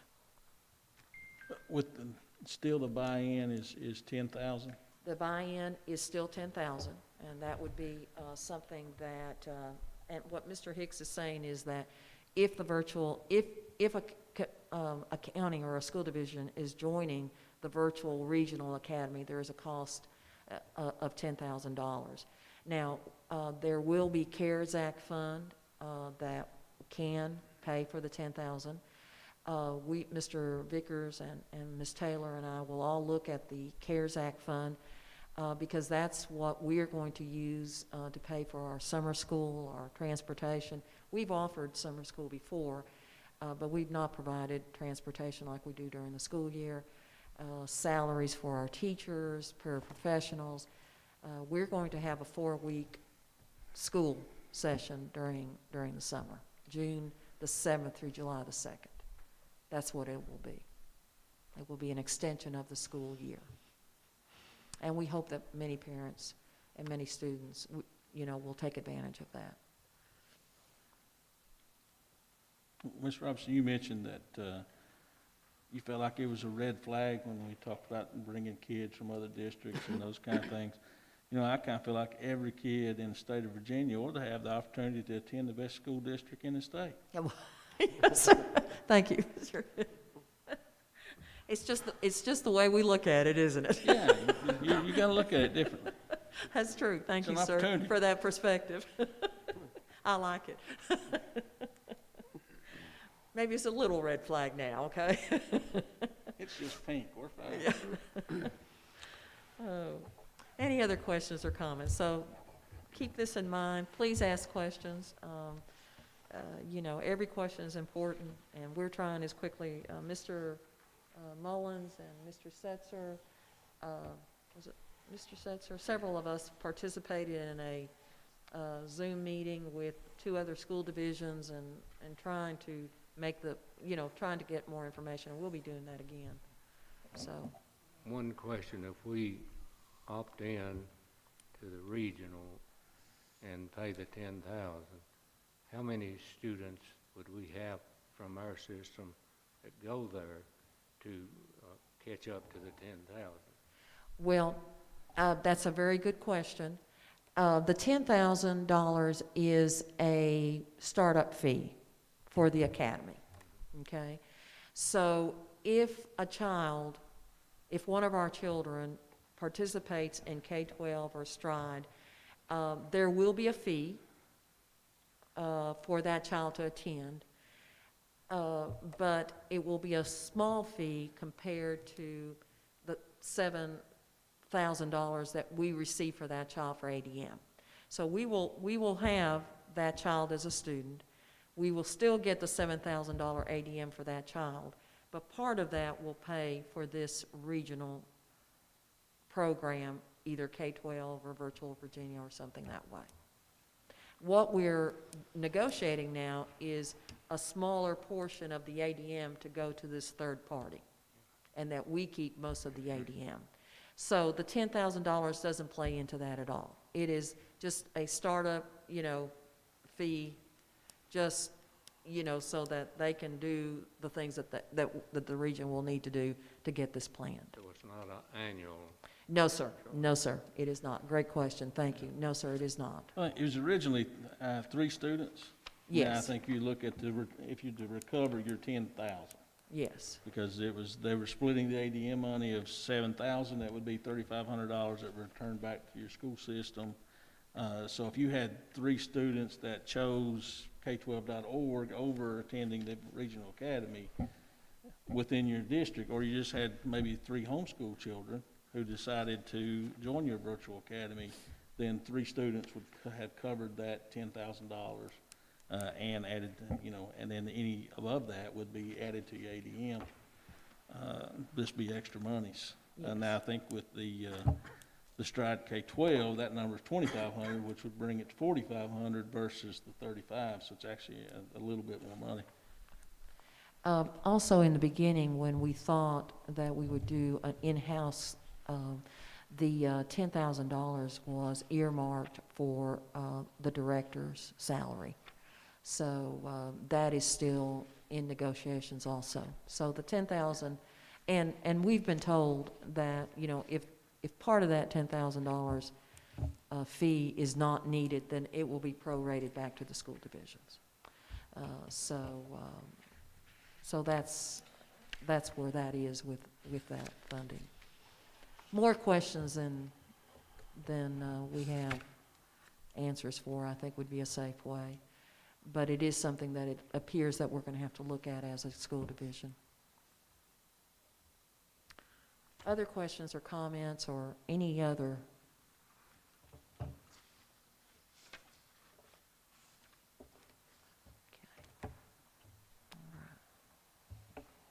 Just send me any questions that you might have or call, anything that way, and we'll continue to search. Thank you, Mr. Mullins. Thank you, board members. And that brings us down to the update on the 2020-2021 school calendar. Mr. Mike Mullins.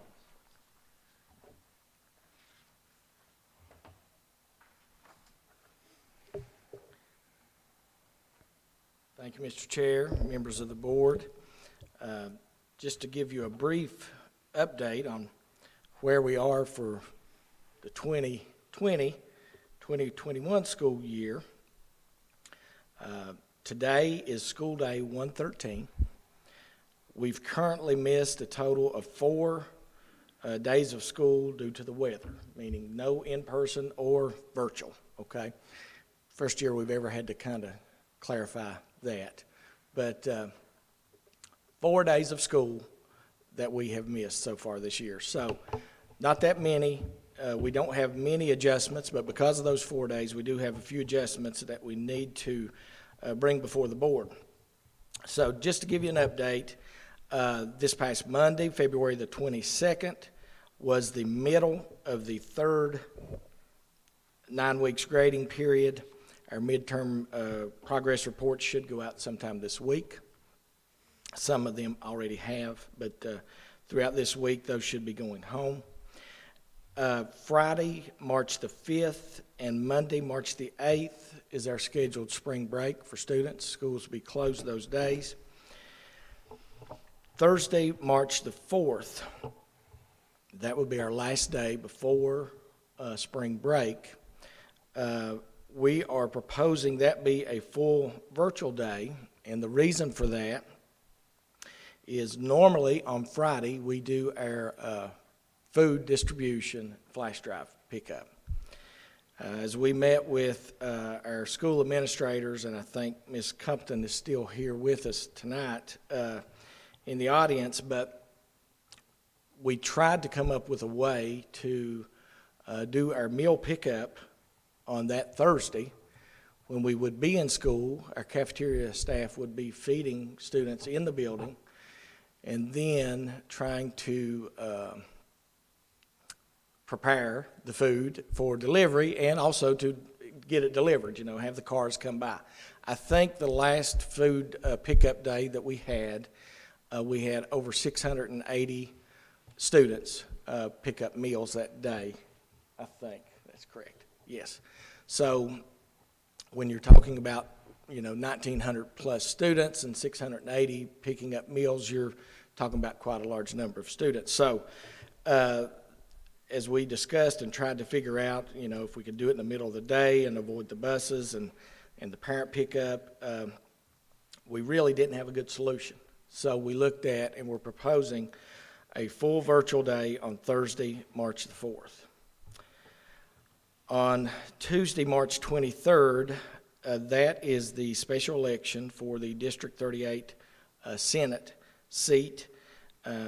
3 of our schools are used as voting locations. We're proposing a full virtual day on Tuesday, March 23rd to accommodate for the election. Friday, March 26th would be the end of the third 9 weeks grading period. Friday, April the 2nd, and Monday, April the 5th, is our scheduled Easter break. Friday, May the 28th, we would look at that as a potential graduation date, but that is to be determined at this time. Just to, there's some issues with that I guess we'll have to wait as we go along, and I think Ms. Robinson here as we go along will probably address that a little bit, but if we're able to have a traditional graduation, that would be the date that we would look at doing that. That is Memorial Day weekend.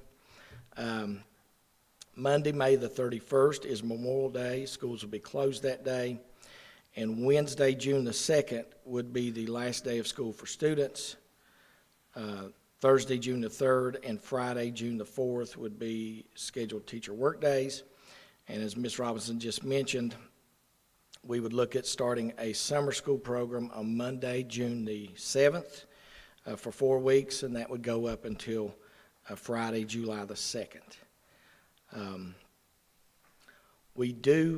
We would probably need to look at another full virtual day before the Easter break. We've not asked for that at this time. We would wait and see how this goes, and if we can come up with anything better, we would prefer to be in school. But we have another long weekend coming up, April the 2nd through the 5th for Easter break. But right now, we would ask for the changes to the calendar as presented, and we'll try to answer any questions that you may have regarding closing out the rest of this year. I have one quick question. Yes. I think it was just for purposes of clarity. I didn't see an email, but apparently there was an email that went out today to staff. I think there might have been some confusion. Let me get this right. The 4 days that we've missed are the only days right now on our calendar that we have to make those days up. Is that correct? The 4 days that we've missed are the only, we're actually not making up all 4 of those days. We're making up two of those days. Making up 2 of those days. Yeah, Okay. we looked at, in order to get the 4 weeks in for summer school, to try to schedule that, we stopped at day 178. Yeah. But we would be making up 2 of those 4 days. And the email may have addressed next year, but maybe, I don't know if it was about next year's calendar or what. I didn't get to see it, but, I'm not sure. I can't I don't remember. recall an email, so, Yeah. okay. What email was that? oh, I don't think I saw it. Oh, it wasn't any board members. I just had some staff that I contacted and said, what do we, and I think it was related to something that came out about a max of 10 virtual days, but I think that may be applied to That- next that may year. be That's for for next next year. year. Yeah, Some people were reading that into this year, and I'm like, I Okay. don't think that's the case. yeah. What's That your summer- would be right. What's your summer We school had- schedule gonna be? I'm sorry, Mr. The Raskin. summer school schedule, what would that be? The summer school schedule, as far as the Daily, dates. daily. Daily. I think we're looking at 8:30 to 1:30. It might have been 2. that time frame. Yes, and as Ms. Robinson mentioned, we would be looking at running transportation, running buses In all areas? in all areas. We would hope we would be able to. It'll depend definitely on the participation. Right. It's not going to be virtual. It's going to be in person, summer school. Our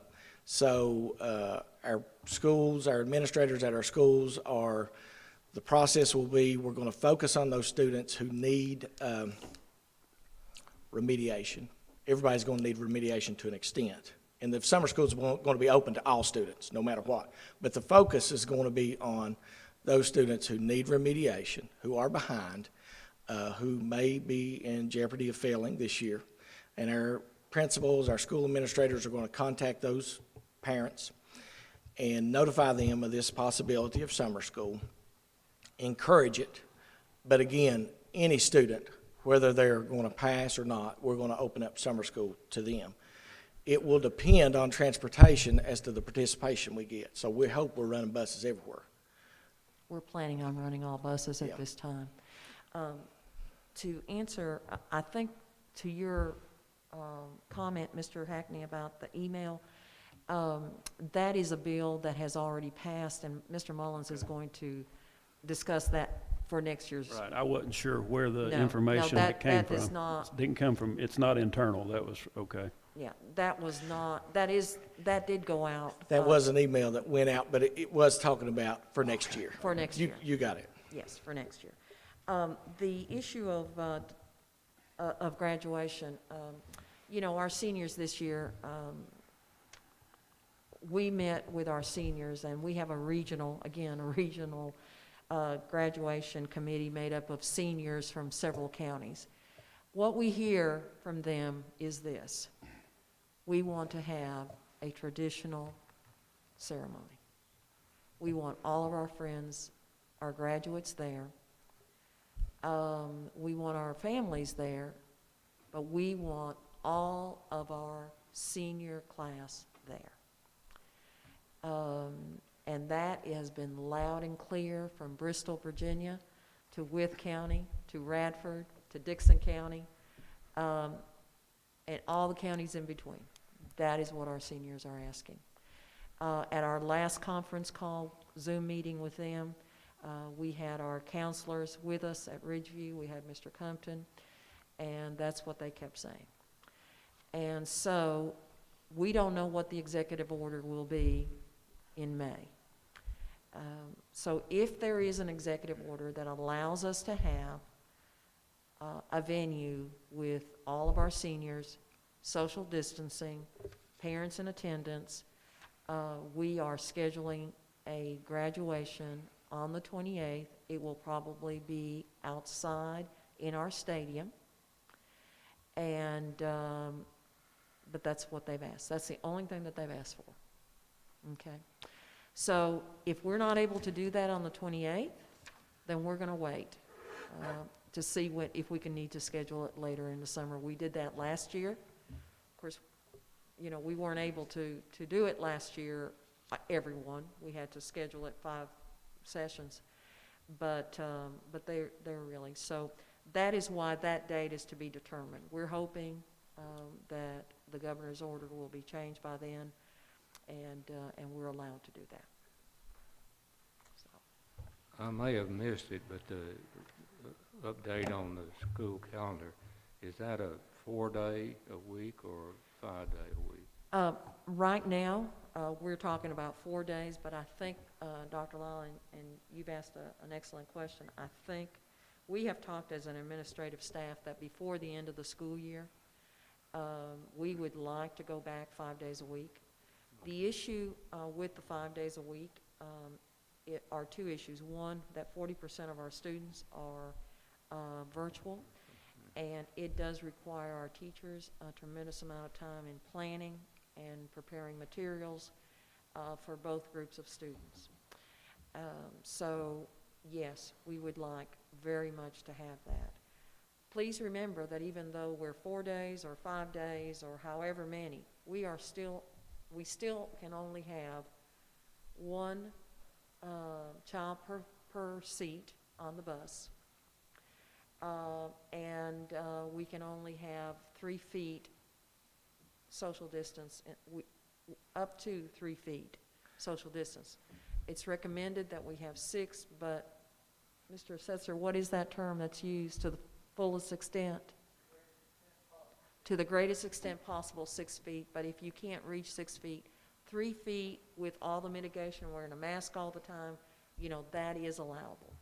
In some of our classrooms, we're there with the 3 feet, and so we've had to make other arrangements. They're in bigger classrooms, or they've split up the classes. We're doing it because we want our children there.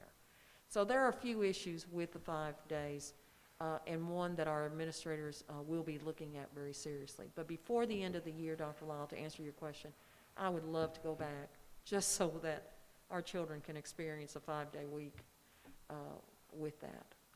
Did I answer your question? How are the numbers compared now to the beginning of the year, as far as virtual and in person? Of course, we have increased in person learning. Yes. And to be honest with you, I thought it would have increased and had increased larger. I was a little shocked at the 40%. Earlier in the year, Mr. Rasnick, I can't recall right off, to be honest with you, the number. But I can tell you it varies depending upon our school. And just off the top of my head, Irvington Elementary, our smallest school, we have 77% of our students back in the building. Clintwood Elementary, we're at 70%. Ridgeview Middle, we're at 65. Sand Lake Elementary, we're at 60.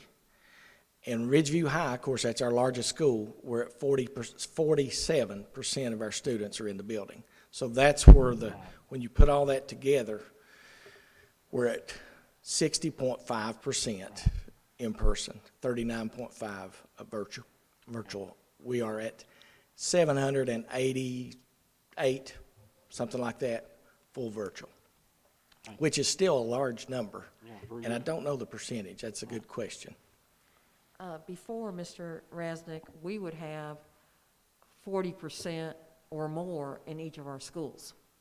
Yeah. I think that's, you know, when we first started this, we were only going to do some, you know, one virtual teacher per 2 grade levels.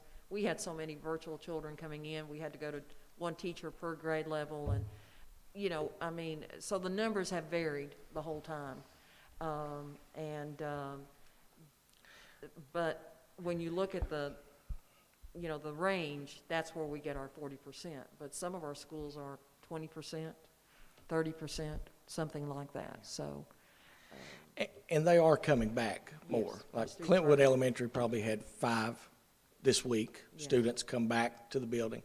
So that number will probably continue to rise, but honestly, I thought it was probably a little bit higher than that. and I think once our numbers, you know, and that's why I want to go over the numbers with our board every month, because I want people to know that we have, and this is not just in Dixon County, but nationwide, the schools, if they're following the mitigation, you know, mask, 3 feet, all of that, are not the transmission. They're not the transmission of COVID. So.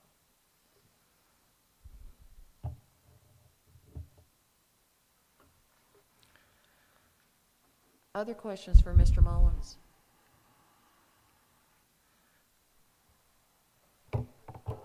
Ms. Robinson, I guess if this is in agreement with the board, we would need an approval to change the calendar. Is that right? It's the pleasure of the board. Yes, definitely.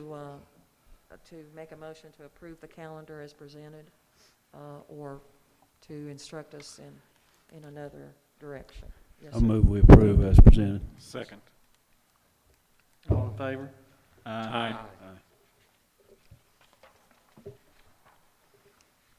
I guess that brings us down to planning for the 2021-22 school calendar.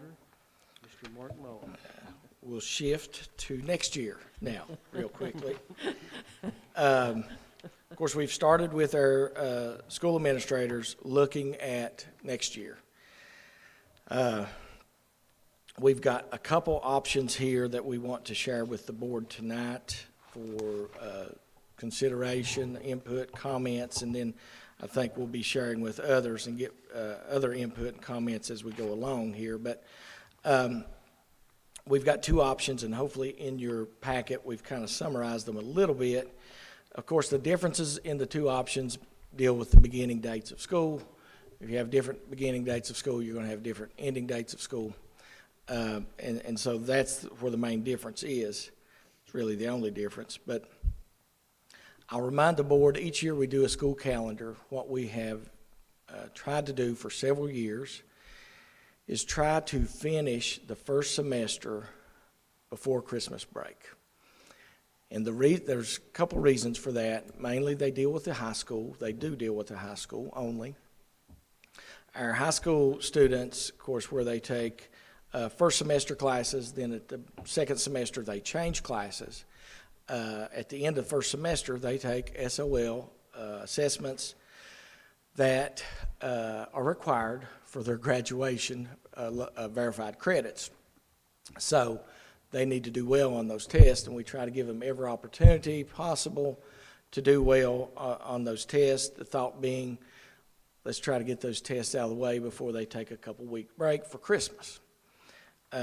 You also have the dual enrollment issue. Some students in dual enrollment, and of course they follow the college schedule. And so for those two reasons, we've tried to end the first semester at Christmas break or by Christmas break. This year, and of course used to, there's a time when we had three schools. I had Mr. Rodney Compton, and Mr. Larry Compton, and Mr. Bill Castle, and we would hear from all three of those gentlemen every year, and they would remind us of that. And of course, our elementary folks couldn't always understand that, and they kind of did. Well, Mr. Compton has carried that on. But this year, Mr. Compton shared with us that it will be his preference and the high school's preference that we end the first semester at Christmas break for the reasons I just shared. But after this year, he realizes we can do a whole lot of things that we haven't done in the past. And so he's open to looking at other options. But he did say it would be his preference to end the first semester at Christmas break. So I had to share that with the board today. But we've got two calendars here to look at. Some of them have similarities. So I'll start with the similarities first. Both of them have Monday, September the 3rd, Labor Day, schools being closed. Tuesday, November the 2nd, Election Day, schools being closed. Monday, November 22nd through Friday, November 26th as fall and Thanksgiving break. Monday, December 20th through Friday, December 31st as Christmas break. Spring break would fall next year on Friday, March 11th and Monday, March 14th. And Easter break would fall on Friday, April 15th and Monday, April 18th. Both those long weekends as we have done for several years now. Option one, this is the one that would look at ending the first semester at Christmas break. If that were the case, we would look at starting school on Monday, August the 9th as the first day of school for students. Friday, December the 17th, we would end the first semester with 88 days. We would have a teacher work day on Monday, January the 3rd, and students would return for the second semester on Tuesday, January the 4th. The end of school, the last day of school, would be scheduled for Tuesday, May the 17th. Okay, that would be option one. Option two would have us starting school on Thursday, August the 19th.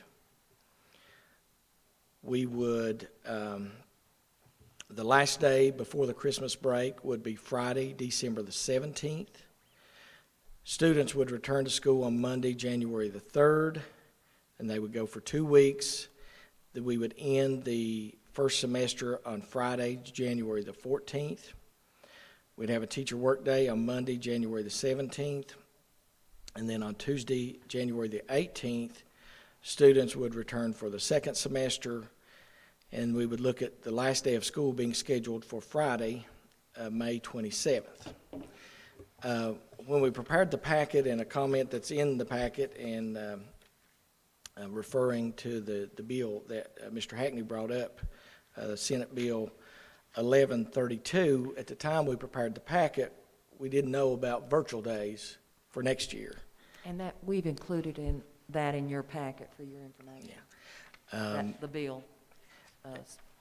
It appears that has passed and is expected to be signed into law, and Senate Bill 1132 allows for up to 10 remote learning days for weather, inclement weather issues, for unscheduled events.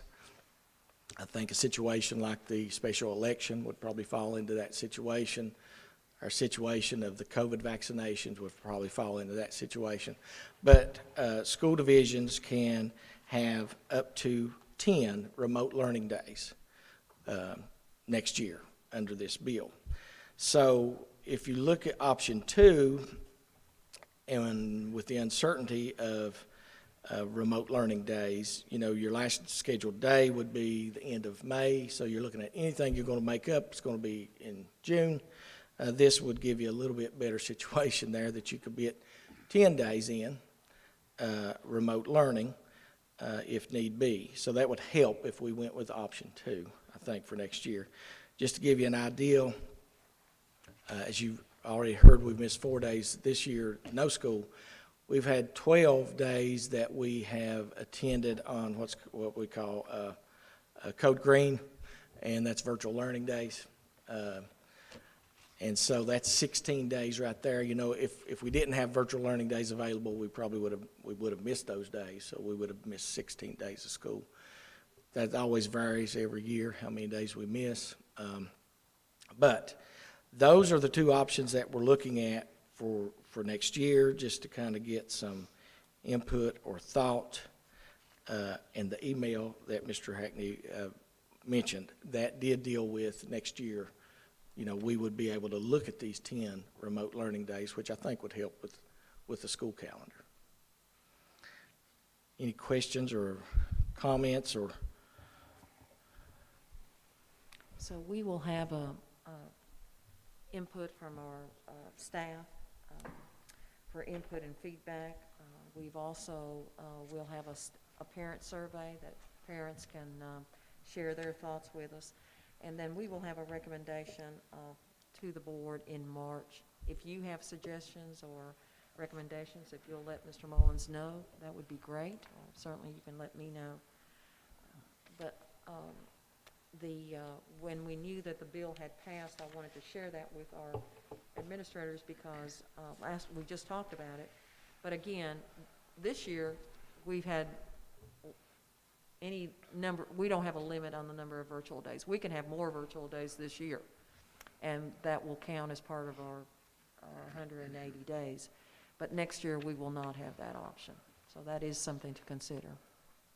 I was going to say, is Mr. Mullins assuring us that the snow's over for the rest of this year? Is that what he's saying? Mr. Rasnick, I always say, and I said this when you were there, Ms. Robinson and Mr. Mooney's not missed a call yet of the snow. Well, there's a rumor that Mr. Rick Mullins is now making those decisions. I think one of our board members started that rumor, and so I'm going to give everyone Mr. Mullins' number. Well, I know this. I'm thankful that everybody's been kept safe, and that's the main thing. That is the main thing. And all kidding aside, we've been very fortunate. We've been and blessed. Safety's always to err on the side of safety's definitely the best policy. And it is good to have flexibility of the 10 days going into next year. For sure. And I appreciate Mr. Compton's at least open-minded flexibility to, you know, so it gives us more of a feel based on what the staff and parent surveys, when that comes back, I think we'll be able to make a good decision that's best for everybody. Yes. And I hope it's not this way this year, but our experience, Mark, and help me if I'm wrong here, it will be like 48% likes one and 50%, Yes, usually. 52% like the other one. So there's not a, That's true.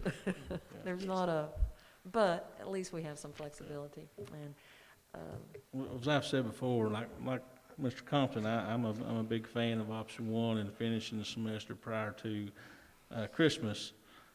Just for no other reason, you come back and kids have tests, and you know, they know that they've passed that test, and they know they've passed that class, and you've got to sit there for 4 or 5 days with them. That's a special kind of misery for them and for you.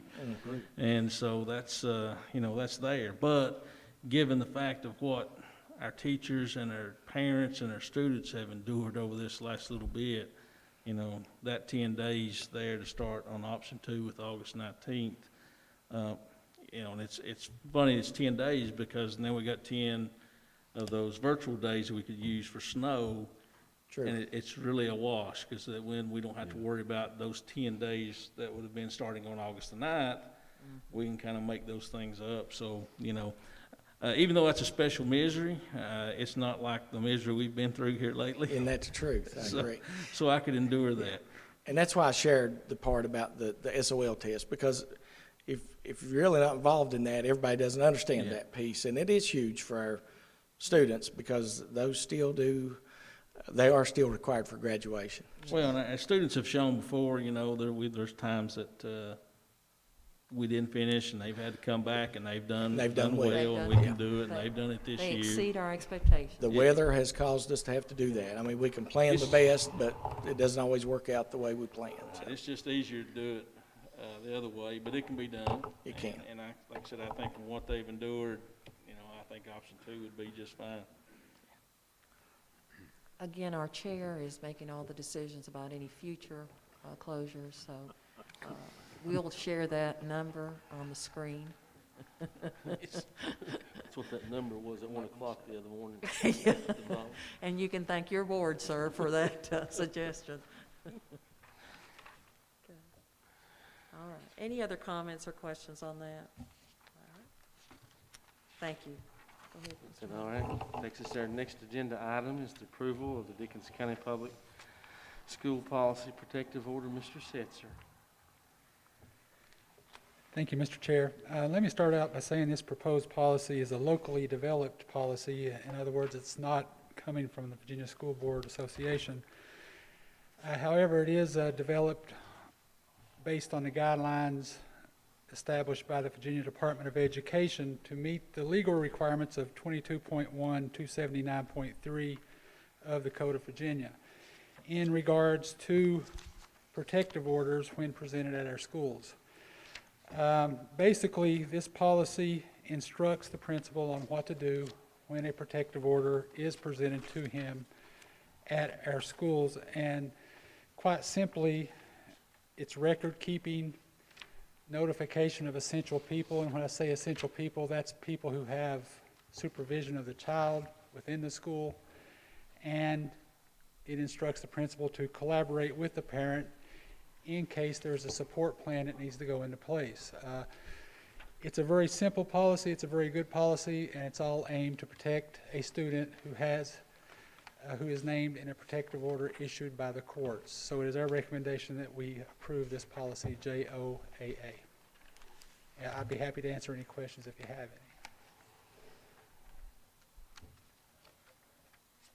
any. Mr. Mullins, did you have any comment on the policy or anything, sir?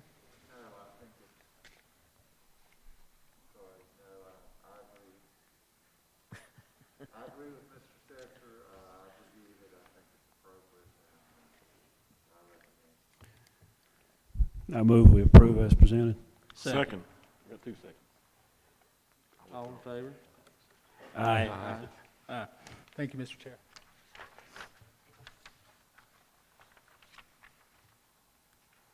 Next item is budget workshop, meeting dates in March. Mrs. Robinson. Thank you, Mr. Chair. March is going to be a very busy month for us, as you can tell. We have 2 meetings scheduled on the budget and then a regular scheduled meeting. So I just wanted to bring the board's attention to this. Wednesday, March the 3rd will be a budget workshop. Mr. Vickers and Ms. Taylor will be with us. March the 17th, public hearing on the budget. Wednesday, March the 24th will be the March school board meeting, and the board will officially finalize the budget and officially approve it. And then Thursday, April the 1st is the date that the estimated DCPS budget is presented to the Board of Supervisors. Right now, March the 30th and 31st are tentative schedule dates for meetings with the Board of Supervisors. I will keep you informed of that.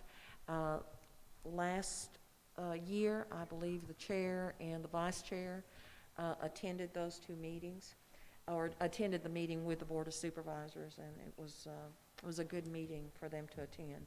So those are just a FYI for our board members regarding the meetings for next month.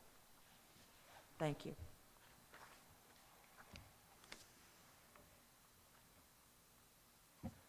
Brings us down to discussion of timeline for facility access for youth extracurricular activities. Mr. Hackney, you requested that this agenda item be included in the agenda. If there is a motion, do we have a motion? Well, if we can just allow Mr. Hackney to present, Mr. Mullins, if you don't mind, please. I just felt like it was an urgent issue to address tonight, not only based on the best interests of our students, but also based upon things that's going on around us in other school districts that may have youth leagues starting up, that we would compete against those particular schools. But if it's Mr. Chairman and members of the board, if it makes sense, we have basically the experts in the field here. We have the Little League, our youth league president here, and the volunteers that's been over our Little League for years and years. If it's appropriate for them to comment on the urgency of the issue. Is it okay with everybody? If you would, yeah. Mr. Rasnick. Mr. Resnick is this. Yeah, could be. My name is Travis Resnick. I'm over the Hayside Little League, which we're now the Ridgeview Little League. We're just wanting to play football. Other schools, Buchanan County and Wise County, both are playing, and I've got several students or kids that are going to other schools that are going to play. And I met with Coach Tiller 2 weeks ago, and he said he didn't know if we was allowed to use the field. And I asked Mr. Hackney, and he graciously got me here to see if we could use it. And that's about all I got. I mean, we need to play. They're going to play something, or they're going to play in another town or another county. So that was my, and thank you, Mr. Rasnick. That was my hope, that the board could move tonight. That, you know, especially with football, we're playing outdoors. If we could have the practice fields approval for the Little League football to go ahead and start practice. Yeah, because it's all one. They ain't no Hayside and Clintwood. It's all going to be Right. in-house. We're Ridgeview Little League now. Exactly. Yeah. Okay, that's wonderful to hear. How many of you have, you think? How many kids? How many participating, yes? We'll probably have close to 100 kids. I mean, it depends on what age levels we do. You know, if we don't include the pre-K and the kindergarten with the flag and stuff like that, the numbers would drop. And I don't know, like with baseball, we may not get that many out with it being in the spring. We may not get as many as we thought we'd get in the fall. Right. You're playing in-house, or are you only playing within, I mean, Yeah, like yeah, we're two going to- teams, you're not going to travel to other counties and play, or? No, that is what we had set back when we was going to play in the fall. It was all going to be in-house, not just Hayside against Clintwood, but it was Right. going to be mixed up and picked. Right. with 2 different age groups. And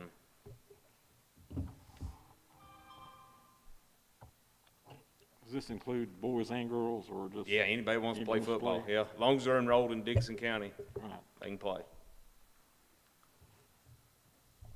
We're, obviously, this is in all levels, middle school, high school, and Little League too. We've compressed everything, our fall and, winter and spring sports leagues all into a very short time period.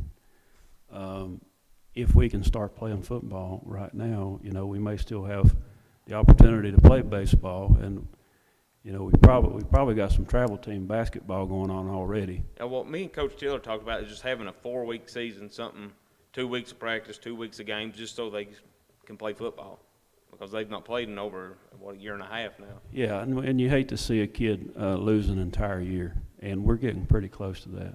So, that would be my recommendation and move to be able to go ahead and start youth leagues basically, Monday or whatever. What schedule are we on now? Is there a schedule now, that we're on? No, but we've been, everything has been, we've been waiting to see what the governor puts out. We were hoping he was going to put out something today to help everybody out. It really didn't, but we could still have the Little League kind of go by the same guidelines that we've got for varsity. And, we've got like I said, a Little League president that we could have making sure that those same guidelines are followed, that our varsity is following. And, or if we have somebody practicing in the gym, if we have a staff member there or a Little League president there, that we could use the gym. Mr. Asnick, welcome. This morning, our administrators, we had an administrative meeting regarding this, and the consensus of the whole group is that we want our students to come back, even with extracurricular activities. One of the concerns that was mentioned was the protocols that are going to that we are all going to have to follow if it's on school property with students. I know in years past, the fields would be open, the gyms would be open, all of those types of things. Unfortunately, we don't have that capability. It's not an excuse, but for example, the middle school gym has 84 chairs. That's where they eat lunch. The gym at Clintwood Elementary School has furniture that they've stored from where they have to take out of the classroom. So there are some of our gyms that are not being used. But I'd like to ask Mr. Setzer, could you come in and just share with Mr. Rasnick and the rest of our board the kinds of protocols that we're having to follow and what we would like for Mr. Rasnick, the Little League, also to follow with that, sir? Of course, as the board knows, we are still under the current executive order of 72, also phase 3 guidelines. What we've asked each of our high school and middle school sports teams to do is to develop a mitigation plan, or some people may call it a health plan. But basically, it's a written document that addresses how they will follow the protocols as far as, in particular, screening. Part of the executive order and the VDH guidelines say each player has to be screened on a daily basis. We require our teams to document that in case there's a need to go back and contact trace. Other parts of the health plan or the mitigation plan, we do not allow sharing of clothes. Of course, balls and stuff will be shared. How you will sanitize them. We do not allow the use of locker rooms for the most part. We ask there, especially for practice and even games, they come dressed, they leave dressed. Of course, carpooling is always an issue, and I know it is for this age group as well. It's not recommended. Just things like that. We like to see it in writing. As far as, you said you had 100 players approximately. Of course, the limit is 250 spectators on an outside venue, 25 on the inside. Those type of things are addressed in a written plan. We could supply a template to the organizations. It's very simple to fill out, but more or less the principal would sign off on it. And it's just a layer of what we can expect that they're going to do to use our facilities. The outdoor facility, we have a little bit more freedom. The indoor facility. It's 25. 25 has- for that. Yeah, has that, but also any use of our building after hours, for example, would have to be deeply sanitized after the use of each of that. And so you may be limited, or groups may be limited just to the gym, not to the restroom, because, you know, the custodial staff will have to deep clean all of that for the next day when our students come. Again, we want to work with you. It's not that we want our children, and we understand that. We just have to follow, and I know our board understands this, we have to follow a certain protocol, and we need to make certain that the protocol is, as you know, is followed. Because if there is a child that comes in, and God forbid they have COVID, and they infect, or they, 24 kids have to be quarantined, you can see, what kind of impact that has on everyone. So however the board would like to go with that, we would certainly want to share the template with Mr. Rasnick, let him have time to complete it, and let the principals approve it. And if the board would like to have we're going to need a little bit of time with that. There's also a community use facility that we use might agreement, be able yes. to incorporate with that, but there are several steps that we Yeah. have to take. with Yeah, I that. think whatever we need to do, let's go ahead and get the process started. Time's of the essence for this. I think we've seen with our JV, middle school, and varsity that the template works well. We've been very successful. All the surrounding counties have been very successful. Been very few issues. So I think we can do it. And we're seeing our numbers going down. So I think it's time to act. Mr. Rasnick, your specific request deals only with outdoor at Yes, this, just at this football. point in time? Yeah. So you're just talking football field and maybe bleachers? Yeah, that's it. Are we looking at only one or two? In other words, are we looking at maybe some in the Clintwood area as well, maybe playing games up there, and then maybe down at Sandland? No, or just all one? up here. All would be up here? Yeah, everything up here. Yeah, because we can't, it's gonna be the same guidelines for Sand Lake Right, it and would be. Clintwood putting it out. Right. So I it just- wouldn't matter. Right. Yeah. I guess that was, my question was, are we talking about one facility, two Well, facilities, three I facilities?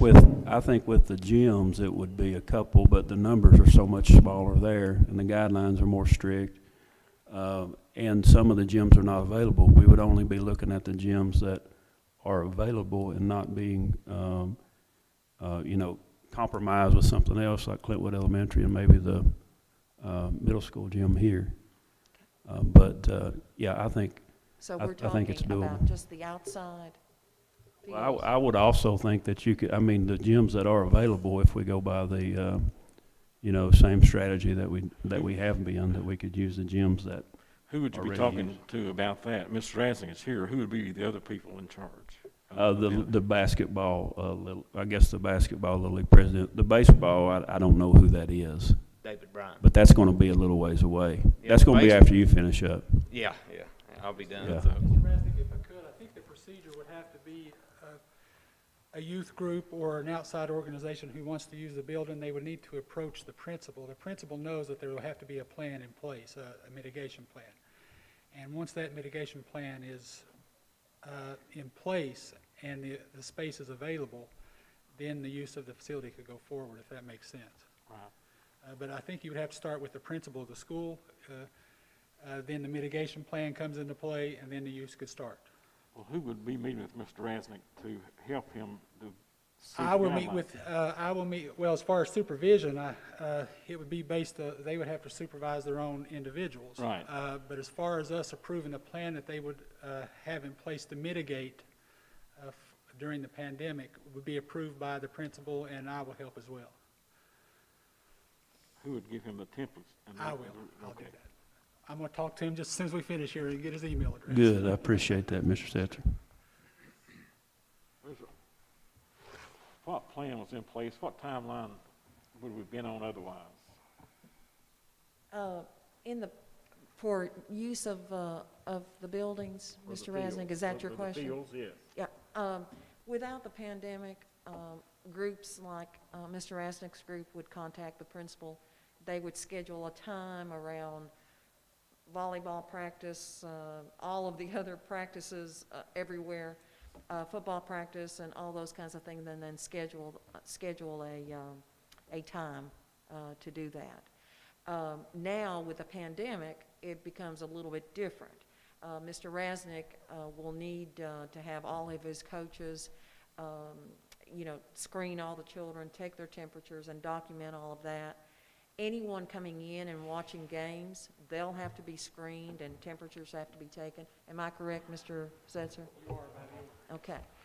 There won't be any more than, 250 allowed in the gym. I'm sorry, in the stadium. The same procedures that we have to follow, they will also need to follow. And for us, we would expect and would like Mr. Rasnick to say, these procedures are going to be followed and the documentation is here, so that if a child were to get COVID and we get to have contact tracing, then Mr. Rasnick can say, look, these are the children that were there. This is who they were with. Mike, is there also, Mr. Setzer, is there also a social distance thing while they're practicing or playing? Well, not playing, but practicing. Well, anytime you're not on the field participating, you're supposed to be wearing a mask, and you should maintain social distance on the sideline. People in the stands have to maintain 10 feet. Yes. And that's not hard to do with a stadium our size, 250 people. in Now, the family stands. members wouldn't have to. No, if they're related, they're in the same household, they can sit together. We just stick by what we've been doing at Yeah, the it's varsity. basically what we're doing now. Well, I thought I saw something in my travels today that said this was changing soon. Did that not happen? There was, the governor had a conference today. Nothing changed as far as recreational sports. Everything else changed. There's 1,000 people now that can come to a concert, but we can't have but 250 come to a football game, which makes no sense. Well, that's the thing about the school property. Anything that comes, we're bound to abide by the rules of the governor and the state and the county, for that matter, regarding certain things. And it comes back to this board. Anything that is out of order, if something happens and you're not within the rules, there's a serious problem there for possibly each of us up here and all of us together. Yeah. And we have to have the rules clearly and understood and cooperate to the best 100% as we can. But everything has to be in order in a good way. And I know that Mr. Setzer will work with you in a good way to get all this to you and work with you in every way. He knows all the rules, and we kind of rely on him for that sometimes to tell us. Mr. Mullins, do you have anything else to add to this issue, sir? I think, knock on wood when we say it, but we all sort of want to believe that things are changing for the better. And I think now's the time to sort of start working toward transitioning back into some form of normalcy and getting these kids involved. I think this is a great move on the board's part. I 100% agree with that. I'd support it, Mr. Rasnick. I think that,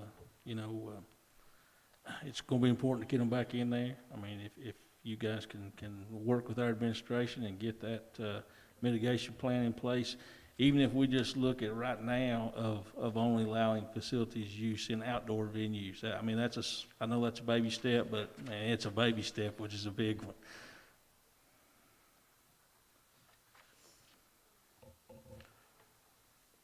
The only thing that I would ask is just a little bit of time for Mr. Rasnick to work on the plan and to submit the plan to each of the principals or to the principal, and then work with that. Today is Wednesday. I don't know what your time frame is.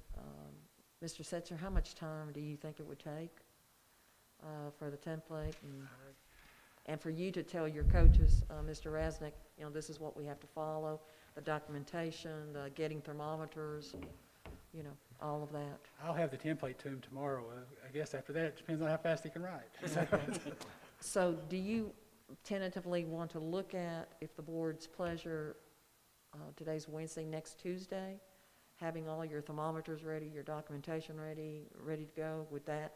Yeah, To I'd have to begin talk with my board members to make sure, we was wanting to know what the guidelines were and if we could do it, because Correct.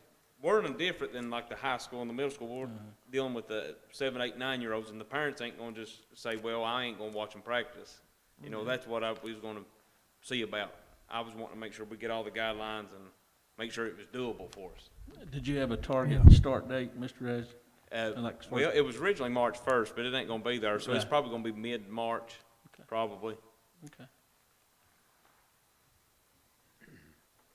First, tentatively, if the board votes that way, March the 9th, or do you need another week after that? Just give us a date, or, Oh, for y'all to make a decision? no, I'm talking about for your board to meet and then to be ready to go, whatever. Yeah, March 9th, we'd be ready to go. Okay, so March the 9th? Yeah. Okay.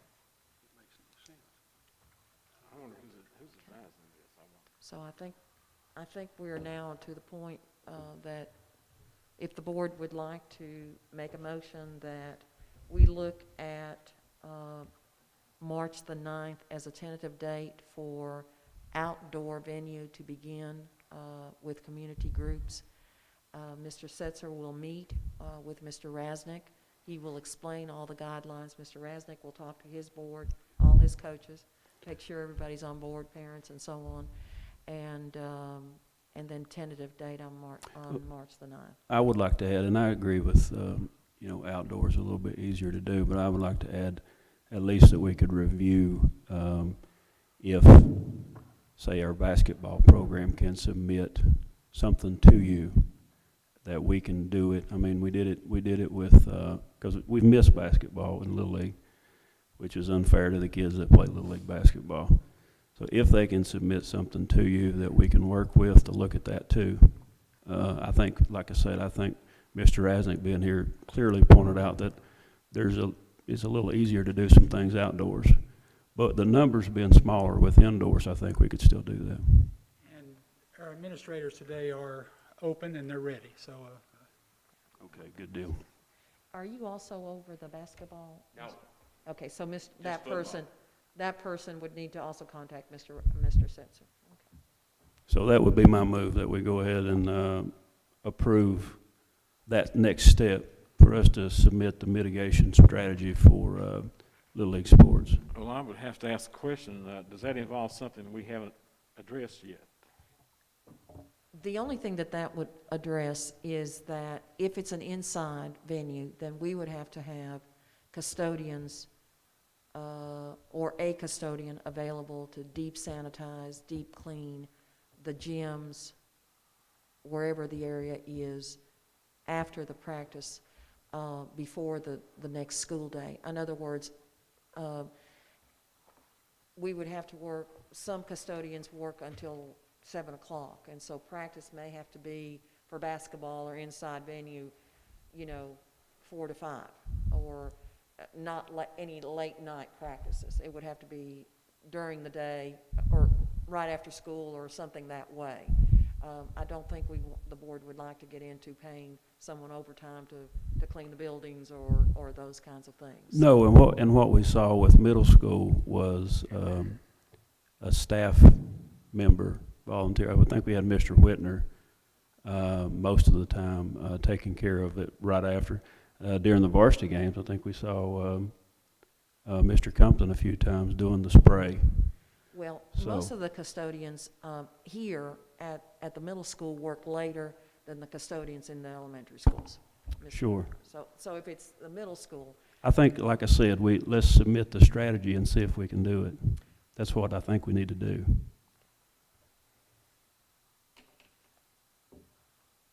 Did I answer your question, Mr. Resnick?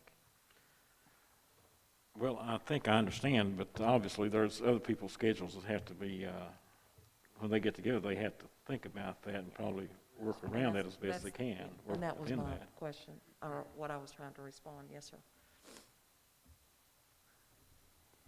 So we don't need a motion on that, do we just need, I think the board is now ready for a motion. Yeah, my motion was, like I said, to go ahead and start the process for the mitigation strategies so that we can start youth sports. And have them meet with Mr. Setzer and Yes, with, and Mr. Setzer will be involved with any youth league president that submits that strategy. is there a second? I'll second that. All those in favor? Aye. Aye. Any opposed?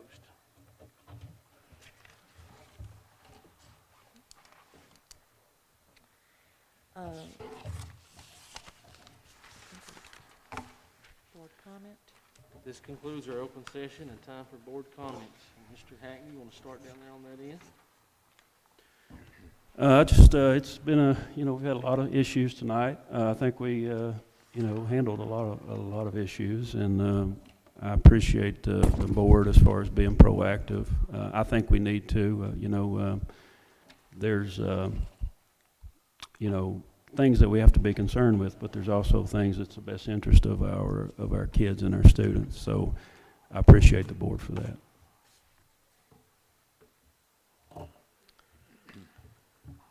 I'd like to express my appreciation for all the employees and every single facet of our system for the good work that they've done with all the disruptions and all the stress and extra duty that's had to be done. I certainly appreciate, and I know it's appreciated all around in a good way.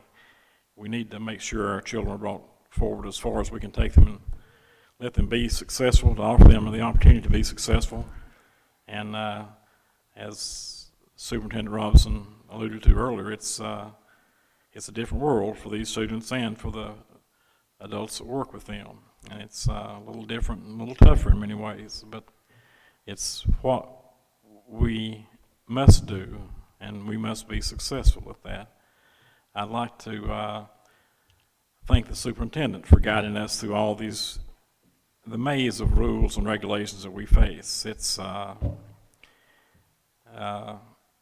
the law books are thick and they're complicated, and that's why we have to have good lawyers by our side all the time in this business.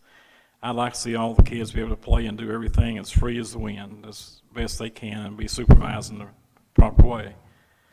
But as a school division, I also know that, we all know we have restrictions, and there's a reason for them being there. But the access should be given as is appropriate. And I think they need that. I think given all the data we see about what this staying at home and the impact of not being among their friends around the country, it isn't just here, it's all over the country. And I assume all over the world. It's a highly complicated evaluation that's been made, but it certainly seems to be that the consensus is that it's not good for our children. That being in school is the best thing, if possible. But I think that our folks are doing a good job in dealing with this and the way it is, and I certainly commend them for that. Well, I'm thankful for a long bit of good news from our school. That's the longest one we've had in a long time, and a lot to be proud of there. I think you guys that come speak each month for public comment with us. Ms. Bones, I'd appreciate you sharing that Google Meet with me. I'd say the rest of the board would too. Love to see you at that round table and see how that goes. I'd like to thank all those folks who are technology guys, and Mr. Compton and Mr. Gibson and Mr. Grant, all those guys that helped pull this drive-in football game in out here. I'm thankful the network stopped buffering and got going, but it was a fun thing. It almost had people around again, even though we were kind of huddled up in our cars. At least you could roll your window down, you could honk your horn, there's one family there who brought in pizza and a cooler of Diet Mountain Dew, and said, "Man, this is the funnest thing that we'd ever seen." So, it was a good break for everybody, so it was good to be able to do that, and yeah, Doc, I actually got a Diet Mountain Dew out of the cooler, I sure did, and a piece of pizza, I did. The only drawback to it, and if we do something like that again, is, we did not have we had a whole bunch there with Mountain Dews and things, and no restroom open for them, and that, we all kind of suffered through that, that was tough. But We will work on that for the next time. yeah, well, and I'd just like to thank you guys for our school board appreciation gift and the mask. Glad to have it, and I appreciate my fellow board members. I appreciate you guys. It's an honor to work with you, and proud to serve with you for sure. And lastly, I want to congratulate our band and having the opportunity to participate with the President's Own. I kind of looked that up. I didn't know how prestigious that President's Own band was, so that's a fabulous opportunity for our band students to be able to participate in. It's fantastic. And Mr. Vickers, appreciate you being here. Hadn't seen you in a while. Mr. Vickers is a very humble guy. He didn't mention his pro bono work for school districts and budgets, but that may be his greatest strength.